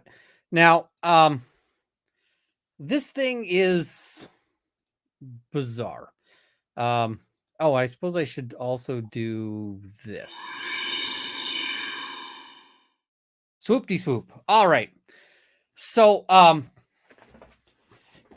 this is a sculpture that is placed by a fairly major roadway, and it is one of the worst things. People hate this sculpture here in Edmonton. There's occasionally people who like it, but there's a lot of people who just straight up hate this thing. And I'm one of them because you've got these shiny steel balls, and when you drive by and the sun is hitting it, then it gets super blinding. Like super blinding if the sun is hitting it just right. And it's nuts. And they paid $600,000 to the Ball Nogus studio. They literally paid a guy whose last name is Ball to sell us a bunch of steel balls to just like leave in what looks like a stack out by a road. Yeah, project coordinator, Edmonton Arts Council. Project owner, City of Art Edmonton Public Art Collection. Edmonton owns this thing. So here's the basic story on this one. This guy decided that he wanted to climb the balls. He saw these balls and he thought, I want to get right up on top of those balls. I want to ride that. I want to be on top of the balls. So he got himself astride the balls, and then he went down into the balls because apparently the balls are empty. They are hollow. Like the inside of the balls, there is a space between the balls, and he got stuck in the balls. So somebody came by and they also wanted to check out the balls. Now, I'll just note, these balls are always shiny. They are shiny metal balls. So if you're picturing Bender saying like, whatever my shiny metal balls, you are on the right track. This also implies the existence of a City of Edmonton paid ball polisher or ball waxer or like ball washer. Somebody from Edmonton has to maintain these balls. So this guy is stuck, and the other guy who comes up to this phones the fire department because they figure, who's an expert in ball handling? The fire department. So the fire department shows up, and they cannot figure out how to save this guy from his balls. And this is kind of an all the king's horsemen and all the king's men couldn't drag this guy out of the balls. And I'm just noticing I really needed to get a sponsorship for Manscaped for this. They do actually mow around the balls so that they look bigger. Because otherwise, if the balls were in the deep grass, you wouldn't necessarily be able to see them as well. So they do mow around the balls and keep that, trimmed down neatly. So this guy's stuck. The fire department can't figure out how to save this guy from his balls because he came in through the top of the balls, and there's apparently no exit to the bottom of the balls. Now, in the past, some people have managed apparently to get in the balls by digging, but this is in winter. Everything is too hard for him to get out of the balls through that method. So instead, the fire department decides that the answer to this is to use a little teeth. And they break out the jaws of life and they remove an entire ball. They cut out a ball like Lance Armstrong. Out comes this ball, and then they're able to remove the guy. And so once he's out there, he is arrested for being the cause of the damage to the balls, which I think is going to be tough. Now, some people have said, is this an attractive nuisance? And the thing is the answer is no. Attractive nuisance is a doctrine that applies to children. And if a child had gotten stuck there, they might be able to make the argument. But as an adult, you cannot say that the balls were so attractive that you got in trouble and fell into that. And really, you shouldn't be showing balls to children in any event. So that's not an argument here. But I see, did they use the jaws of life for the balls? They did. They cut the ball right out of the... So this guy is now facing charges for mischief. I think it's a maximum of 10 years in jail that he's looking at. He's not going to get 10 years in jail. But for being the cause of ball injuries. I think these charges are not going to stand up. I think they're ridiculous. But the worst thing on this one is that we have since discovered that there is a backdoor entry into the balls. You see, there's an opening if you come around the balls from the back that apparently would have solved this whole problem. If the fire department had just worked the back entry, they could have solved this without any damage or whatever. So they, but nobody thought to say, hey, is there a back door, like a back opening that comes with these balls? Nobody. And the thing is they should have thought about this because this is a maintenance hatch, right? This is a maintenance hatch because when you've got these shiny metal balls, somebody's got to get in there to do the ball washing. And so that back door is there so that somebody can get right up in there and wash those balls and get all the nooks and crannies, all the places that are normally missed. So had they just gone in the back door, there wouldn't have had to damage this thing at all. It would have been fine. But nobody thought to call the City of Edmonton Arts Council and ask them about their back door. I'm sure they get that question all the time. But anyway, so this guy's facing charges. I think that they should drop the charges. I think that they should really just, let the guy go. Because honestly, I mean, how many guys out there haven't played with balls at some point? Probably their own, but, in this case, whatever. Yeah, this is such a stupid story. But yeah, I did a video on this and people still wanted me to talk about it. So I guess we're talking about this guy and the shiny metal balls that he just could not resist because what the hell? So that's that story. I guess do people have questions about the balls? And yeah, it's I just don't know what to make of all this one. It's just, this is such a ridiculous story overall. It's just bizarre. So I mean, I don't know what to make of this one other than just someone's gonna have, if they actually decide to run this as a trial. I managed barely to make through this. Oh, and I see how big are the balls, somebody asked. The thing is that the balls are not all the same size. Some of the balls are larger and some of the balls are smaller. They come in all shapes and sizes. Well, not all shapes. They're all ball shaped, but they come in a variety of sizes. And so yeah, I managed to get through this with a straight face ish. And I'm gonna say that some prosecutor is gonna have to run this and talk about these hard, shiny metal balls and this guy and his adventure with the balls. And they're going to have to do this without,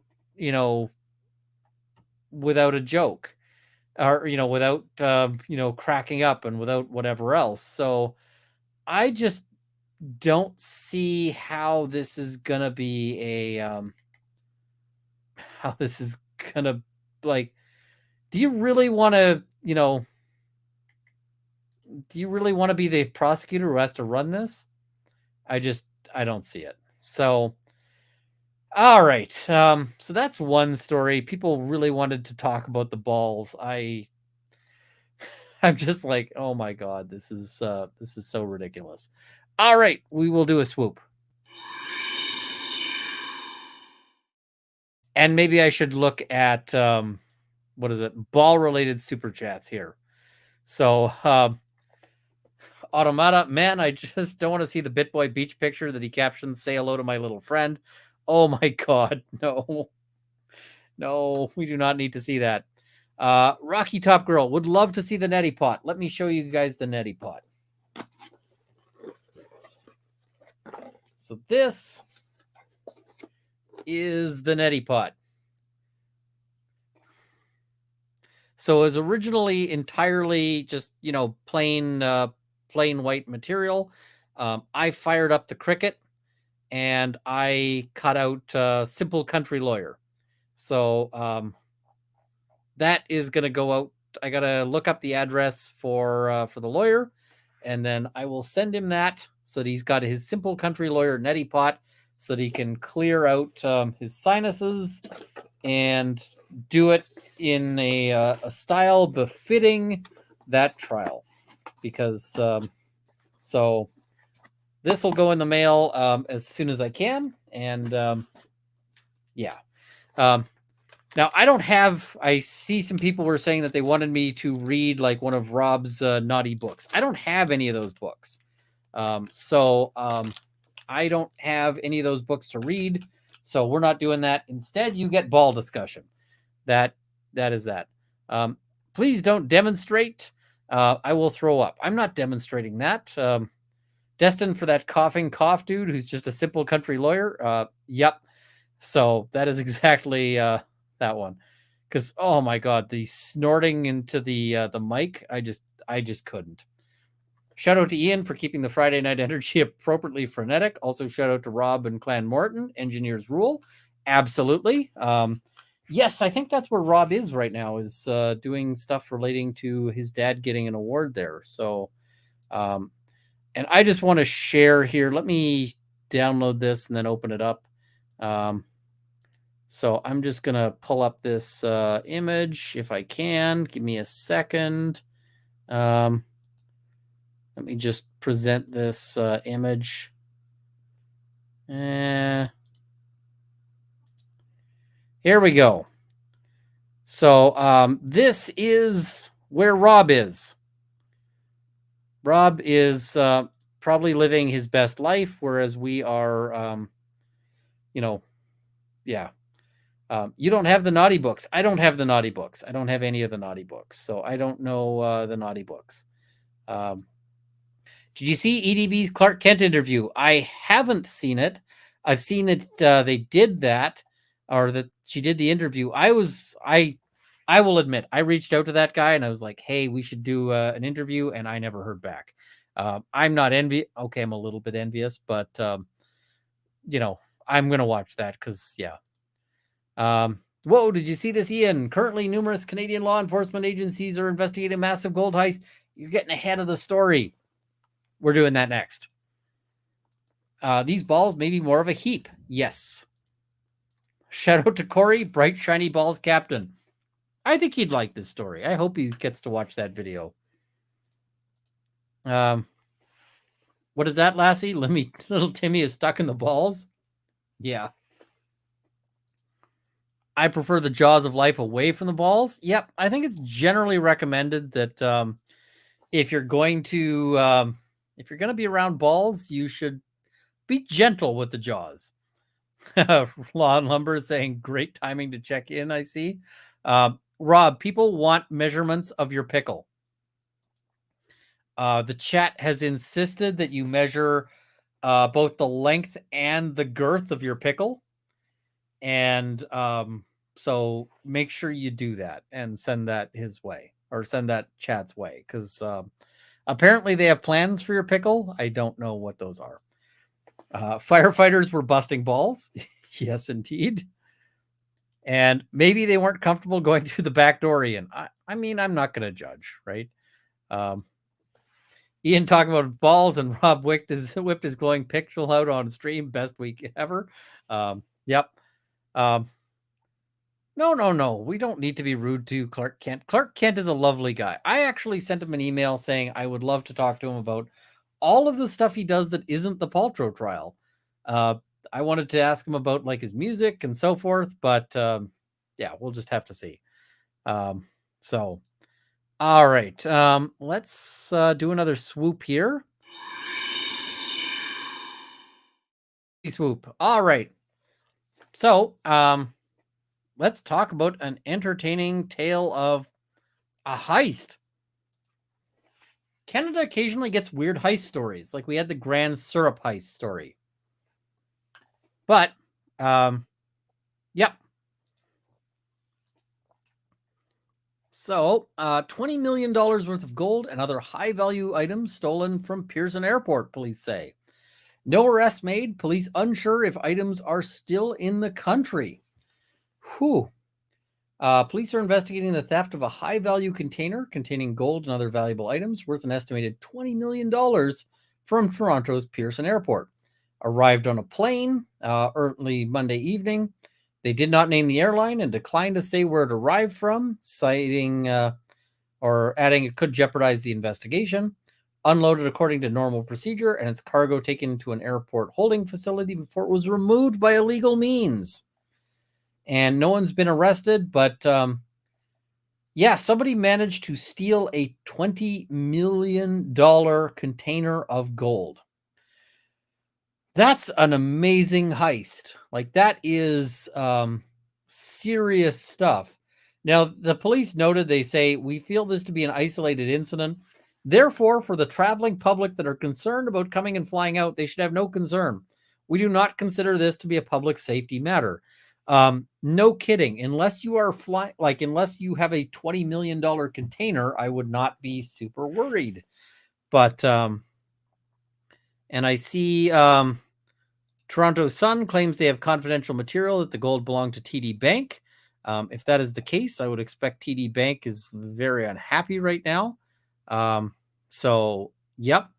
That is, I gotta say, like, that's the kind of heist, like, this is the, like, we got one last heist in us before we retire. I'm impressed. Like, I'm kind of impressed. I've mentioned the, and apparently Global News said Air Canada. That would be surprising, or wouldn't be surprising, rather. Yeah, it's, lots of people have been wondering about this one. It's just this mystery. Like, this seems like the perfect crime here, right? In the sense that they don't know anything else. And the gold was in bar form or bullion, but nobody knows what the other high value items are. Nobody knows who owned the gold, or if it's owned in the, like, just, we don't know anything. And this container is apparently just vanished entirely. Apparently they had inside information.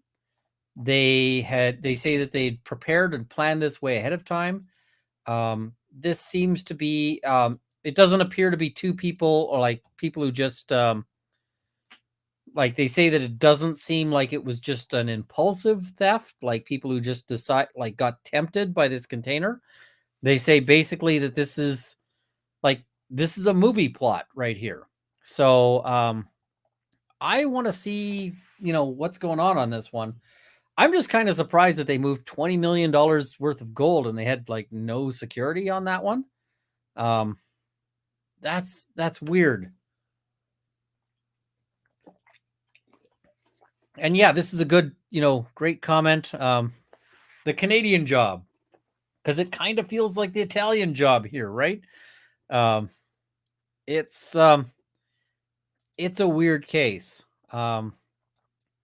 So I also want to cover this one if I can find it. I'm hoping there's a written decision because there's another case I want to look at here. So this is another case I want to look at. BC Freeman says Canadian law doesn't apply to him, but judge rejects his stupid arguments. I want to find this case where the judge actively called the guy's arguments stupid.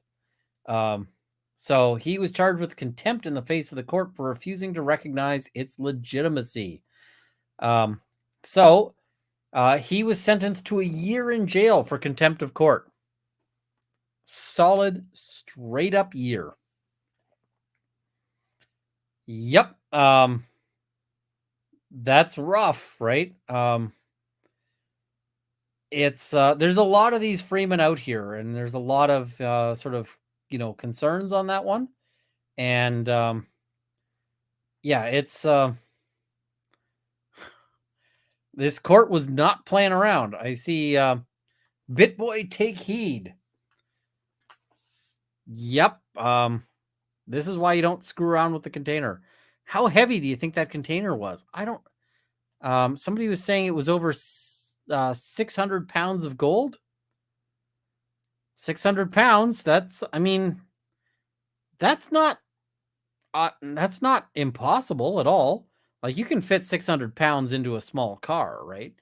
That's not something where you need like a huge vehicle to handle. You can move 600 pounds in a lot of different vehicles. And who knows where it's gone? There's even the possibility that would have gone into, pretty much anywhere. So, and I see, how many crooked trucking companies there are. I don't know, but just about anywhere you could just make that disappear. So it's interesting. I see, of course, there'll be a movie made about it. Yeah, it's interesting. I really want to see what's gonna sort of make what's gonna come out about that one, because it's really interesting. So we shall have to see. It's it's kind of an interesting case. I want to know more about it. I don't know if we'll ever actually find out about it. It's so I see I need to try the world of dry rums, more like whiskey. Start with grandnephew, as that is normally more available. Whole new rum world. I want to find, now I got to try that out. Yeah, 600 pounds is 3 chunky dudes. Almost any car could do it. The other thing is, it doesn't even need to be 3 chunky dudes if it's just one guy who's able to make multiple trips, right? If it's one guy who's able to like hoist a bag, and then I'm not going to be able to do it in I wouldn't be able to do it in like 6 trips. I'd probably need to do it in 12. But you know what? At $20 million, I would probably make those trips. Like, you just load up a backpack with as much crap as you can, walk it to a car, and shake it out. That is that's a lot of money. Like, that is a lot of cash there. So yeah, the world is a weird place. And yeah, I see 3 roller bags. We'll do it easy. Yep. 600 pounds weighs the same as 3 dudes, which almost any cat can hold. And you know what? You could easily throw this into, like, it's at an airport, right? They've got baggage carts. It wouldn't be hard to like load it into suitcases, throw it onto a baggage cart, like, one of those baggage trains, and just drive it around. Who's going to stop a baggage train driving around an airport? Nobody. right? So this is going to be a real interesting story. Some people in the chat were also asking about the maple theft. This is a story that's a while back, but basically some guys.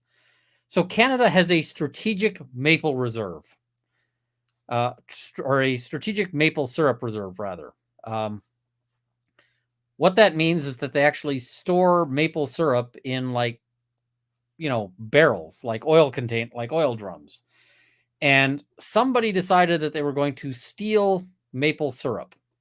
And so what they started doing initially was that they were draining the maple syrup out of these containers and refilling them with water. And nobody was noticing.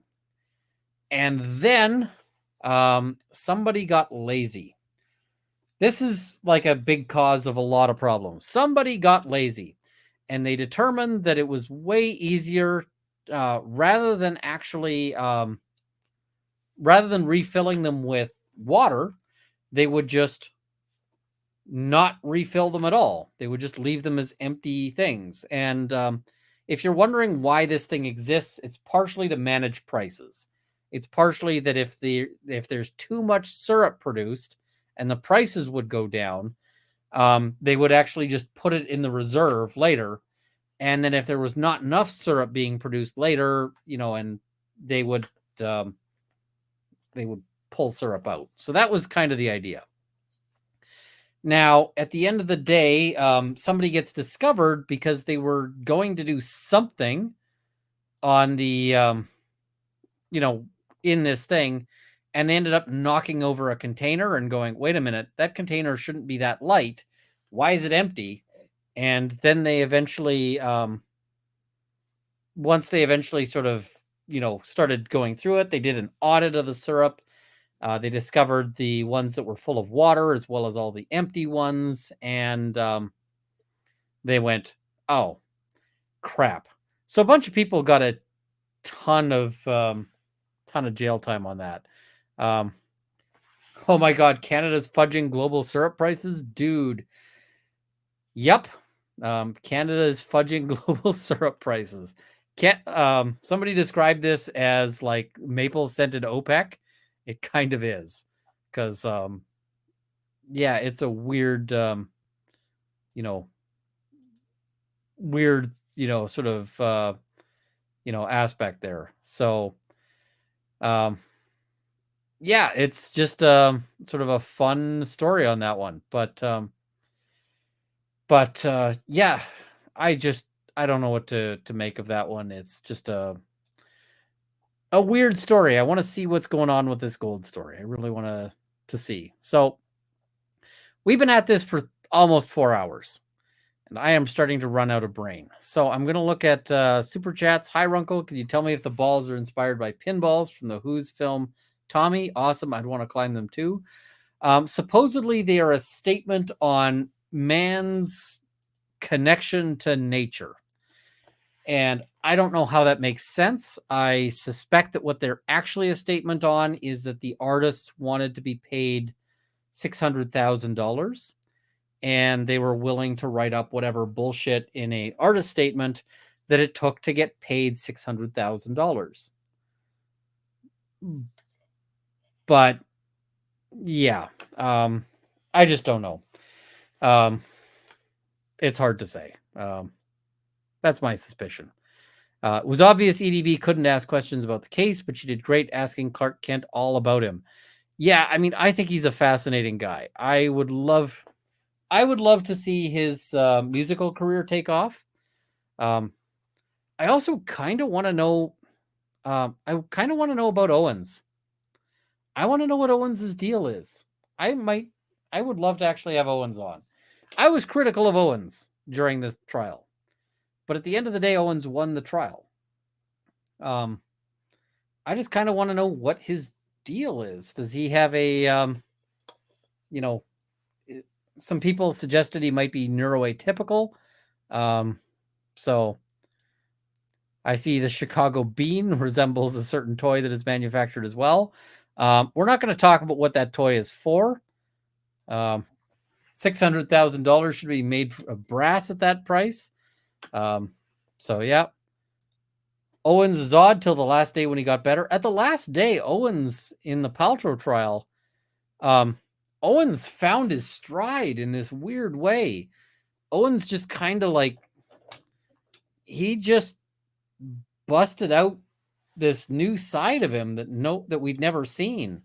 So yeah, I was surprised. What would be the best car to replace the Mini in the Canadian job? F-150. F-150 would be a solid choice here in Canada. Maybe the Honda Civic. Lots of Civics. Owens hit it at the end. Yeah, absolutely. Thanks for hanging out with us tonight. Thank you for hanging out with me tonight. So much appreciated. Pretty sure Gwyneth sells that toy on her website. I pulled up that webpage live on stream. I did not. All you hear about is the when you hear about her webpage is like the egg and so forth. I did not expect how many vibrating toys were going to be on that. So also we just have to talk about this. Over 11,000 or 1,100 pounds raised during the stream. Yay, chat, you rock. So that is awesome. Runkle, do you want to see John Wick 4 tonight? I've seen John Wick 4, but I mean, I might be down. It's 9:45. I could be potential. Maybe. I'm gonna give that a maybe. Toss me a DM if you've got plans. So yeah. I see people saying Rob's glowing pickle belongs on that site. We got to figure out a way to build like a vibrating function into this pickle, because it does this, but that doesn't help.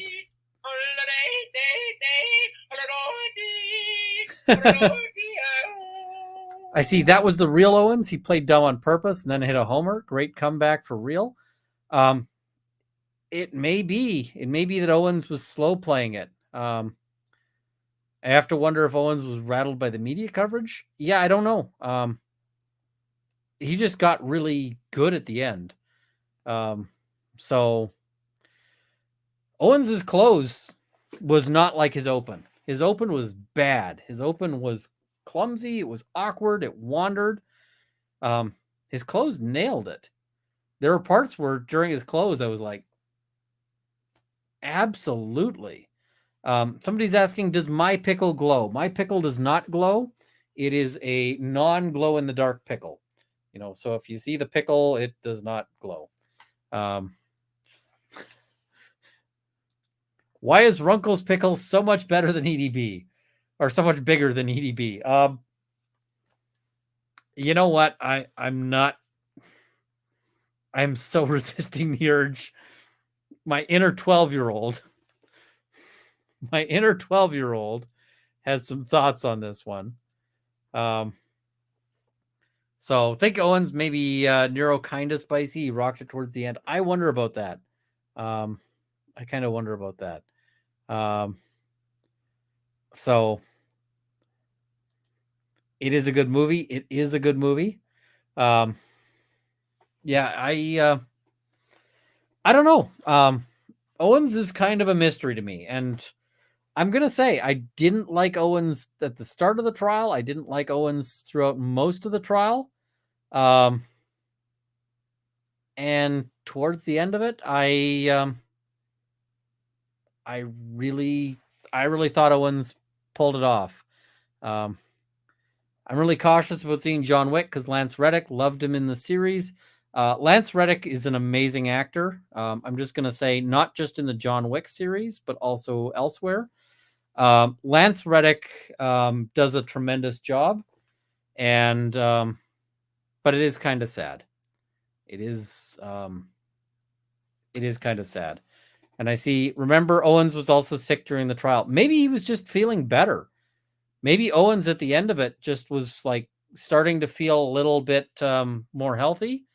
And maybe that's when he got his legs under him and just like, you know, started kicking butt. So, all right. I am being told I should land the plane. Land the plane, Runkle. Fair enough. All right. And And I see got to do another spot on Slamfire Radio about court case Canada versus CCFR. I am trying to see if I can do it tomorrow. I might try to do a stream. It'll be sort of an impromptu stream. I got to move my my schedule around, but I will try because there's a lot to that case, and I kind of want to talk about it and so forth. Oblivion is saying, I think he came in unprepared. I don't think he came in unprepared at all. They had done so much groundwork. I had said this all throughout the trial. I had said, like, listen, Owens is not, before he nailed it in the closing, I said Owens did not have good trial game, but his ground game in terms of getting all that evidence he needed in depositions and so forth, his ground game was unquestionably excellent. His ground game was unquestionably good, and I don't think anybody can fault him for the research that was put in for all of that. What time is Monday stream? 6:30. And is Rob's celebratory stream next Friday? I don't know. I have to be on a plane next Friday, so we'll have to see. I want to be there for Rob's celebratory stream, but if not, I will owe him a rain check.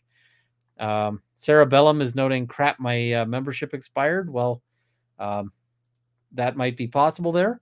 I'm also saying, I'm seeing people saying, please shout out to Corey because we're all sending this to him. So yes, thank you. Make sure to check that out. And yes, this is not. So thank you for joining me tonight, you guys. Friday Night Frenzy should be back next Friday. Rob is traveling today. That's why I'm sort of filling in. Today is just the sort of poor imitation for the usual Friday night stream. But thank you guys for joining me. I had a lot of fun. We'll have some more things to talk about on Monday. And I see they got some kick-ass experts. Absolutely. Defense's experts, like Paltrow's experts, were so much better. Just so much better. So, yeah. All right. That's it for today. Let's roll the outro and see you guys next time.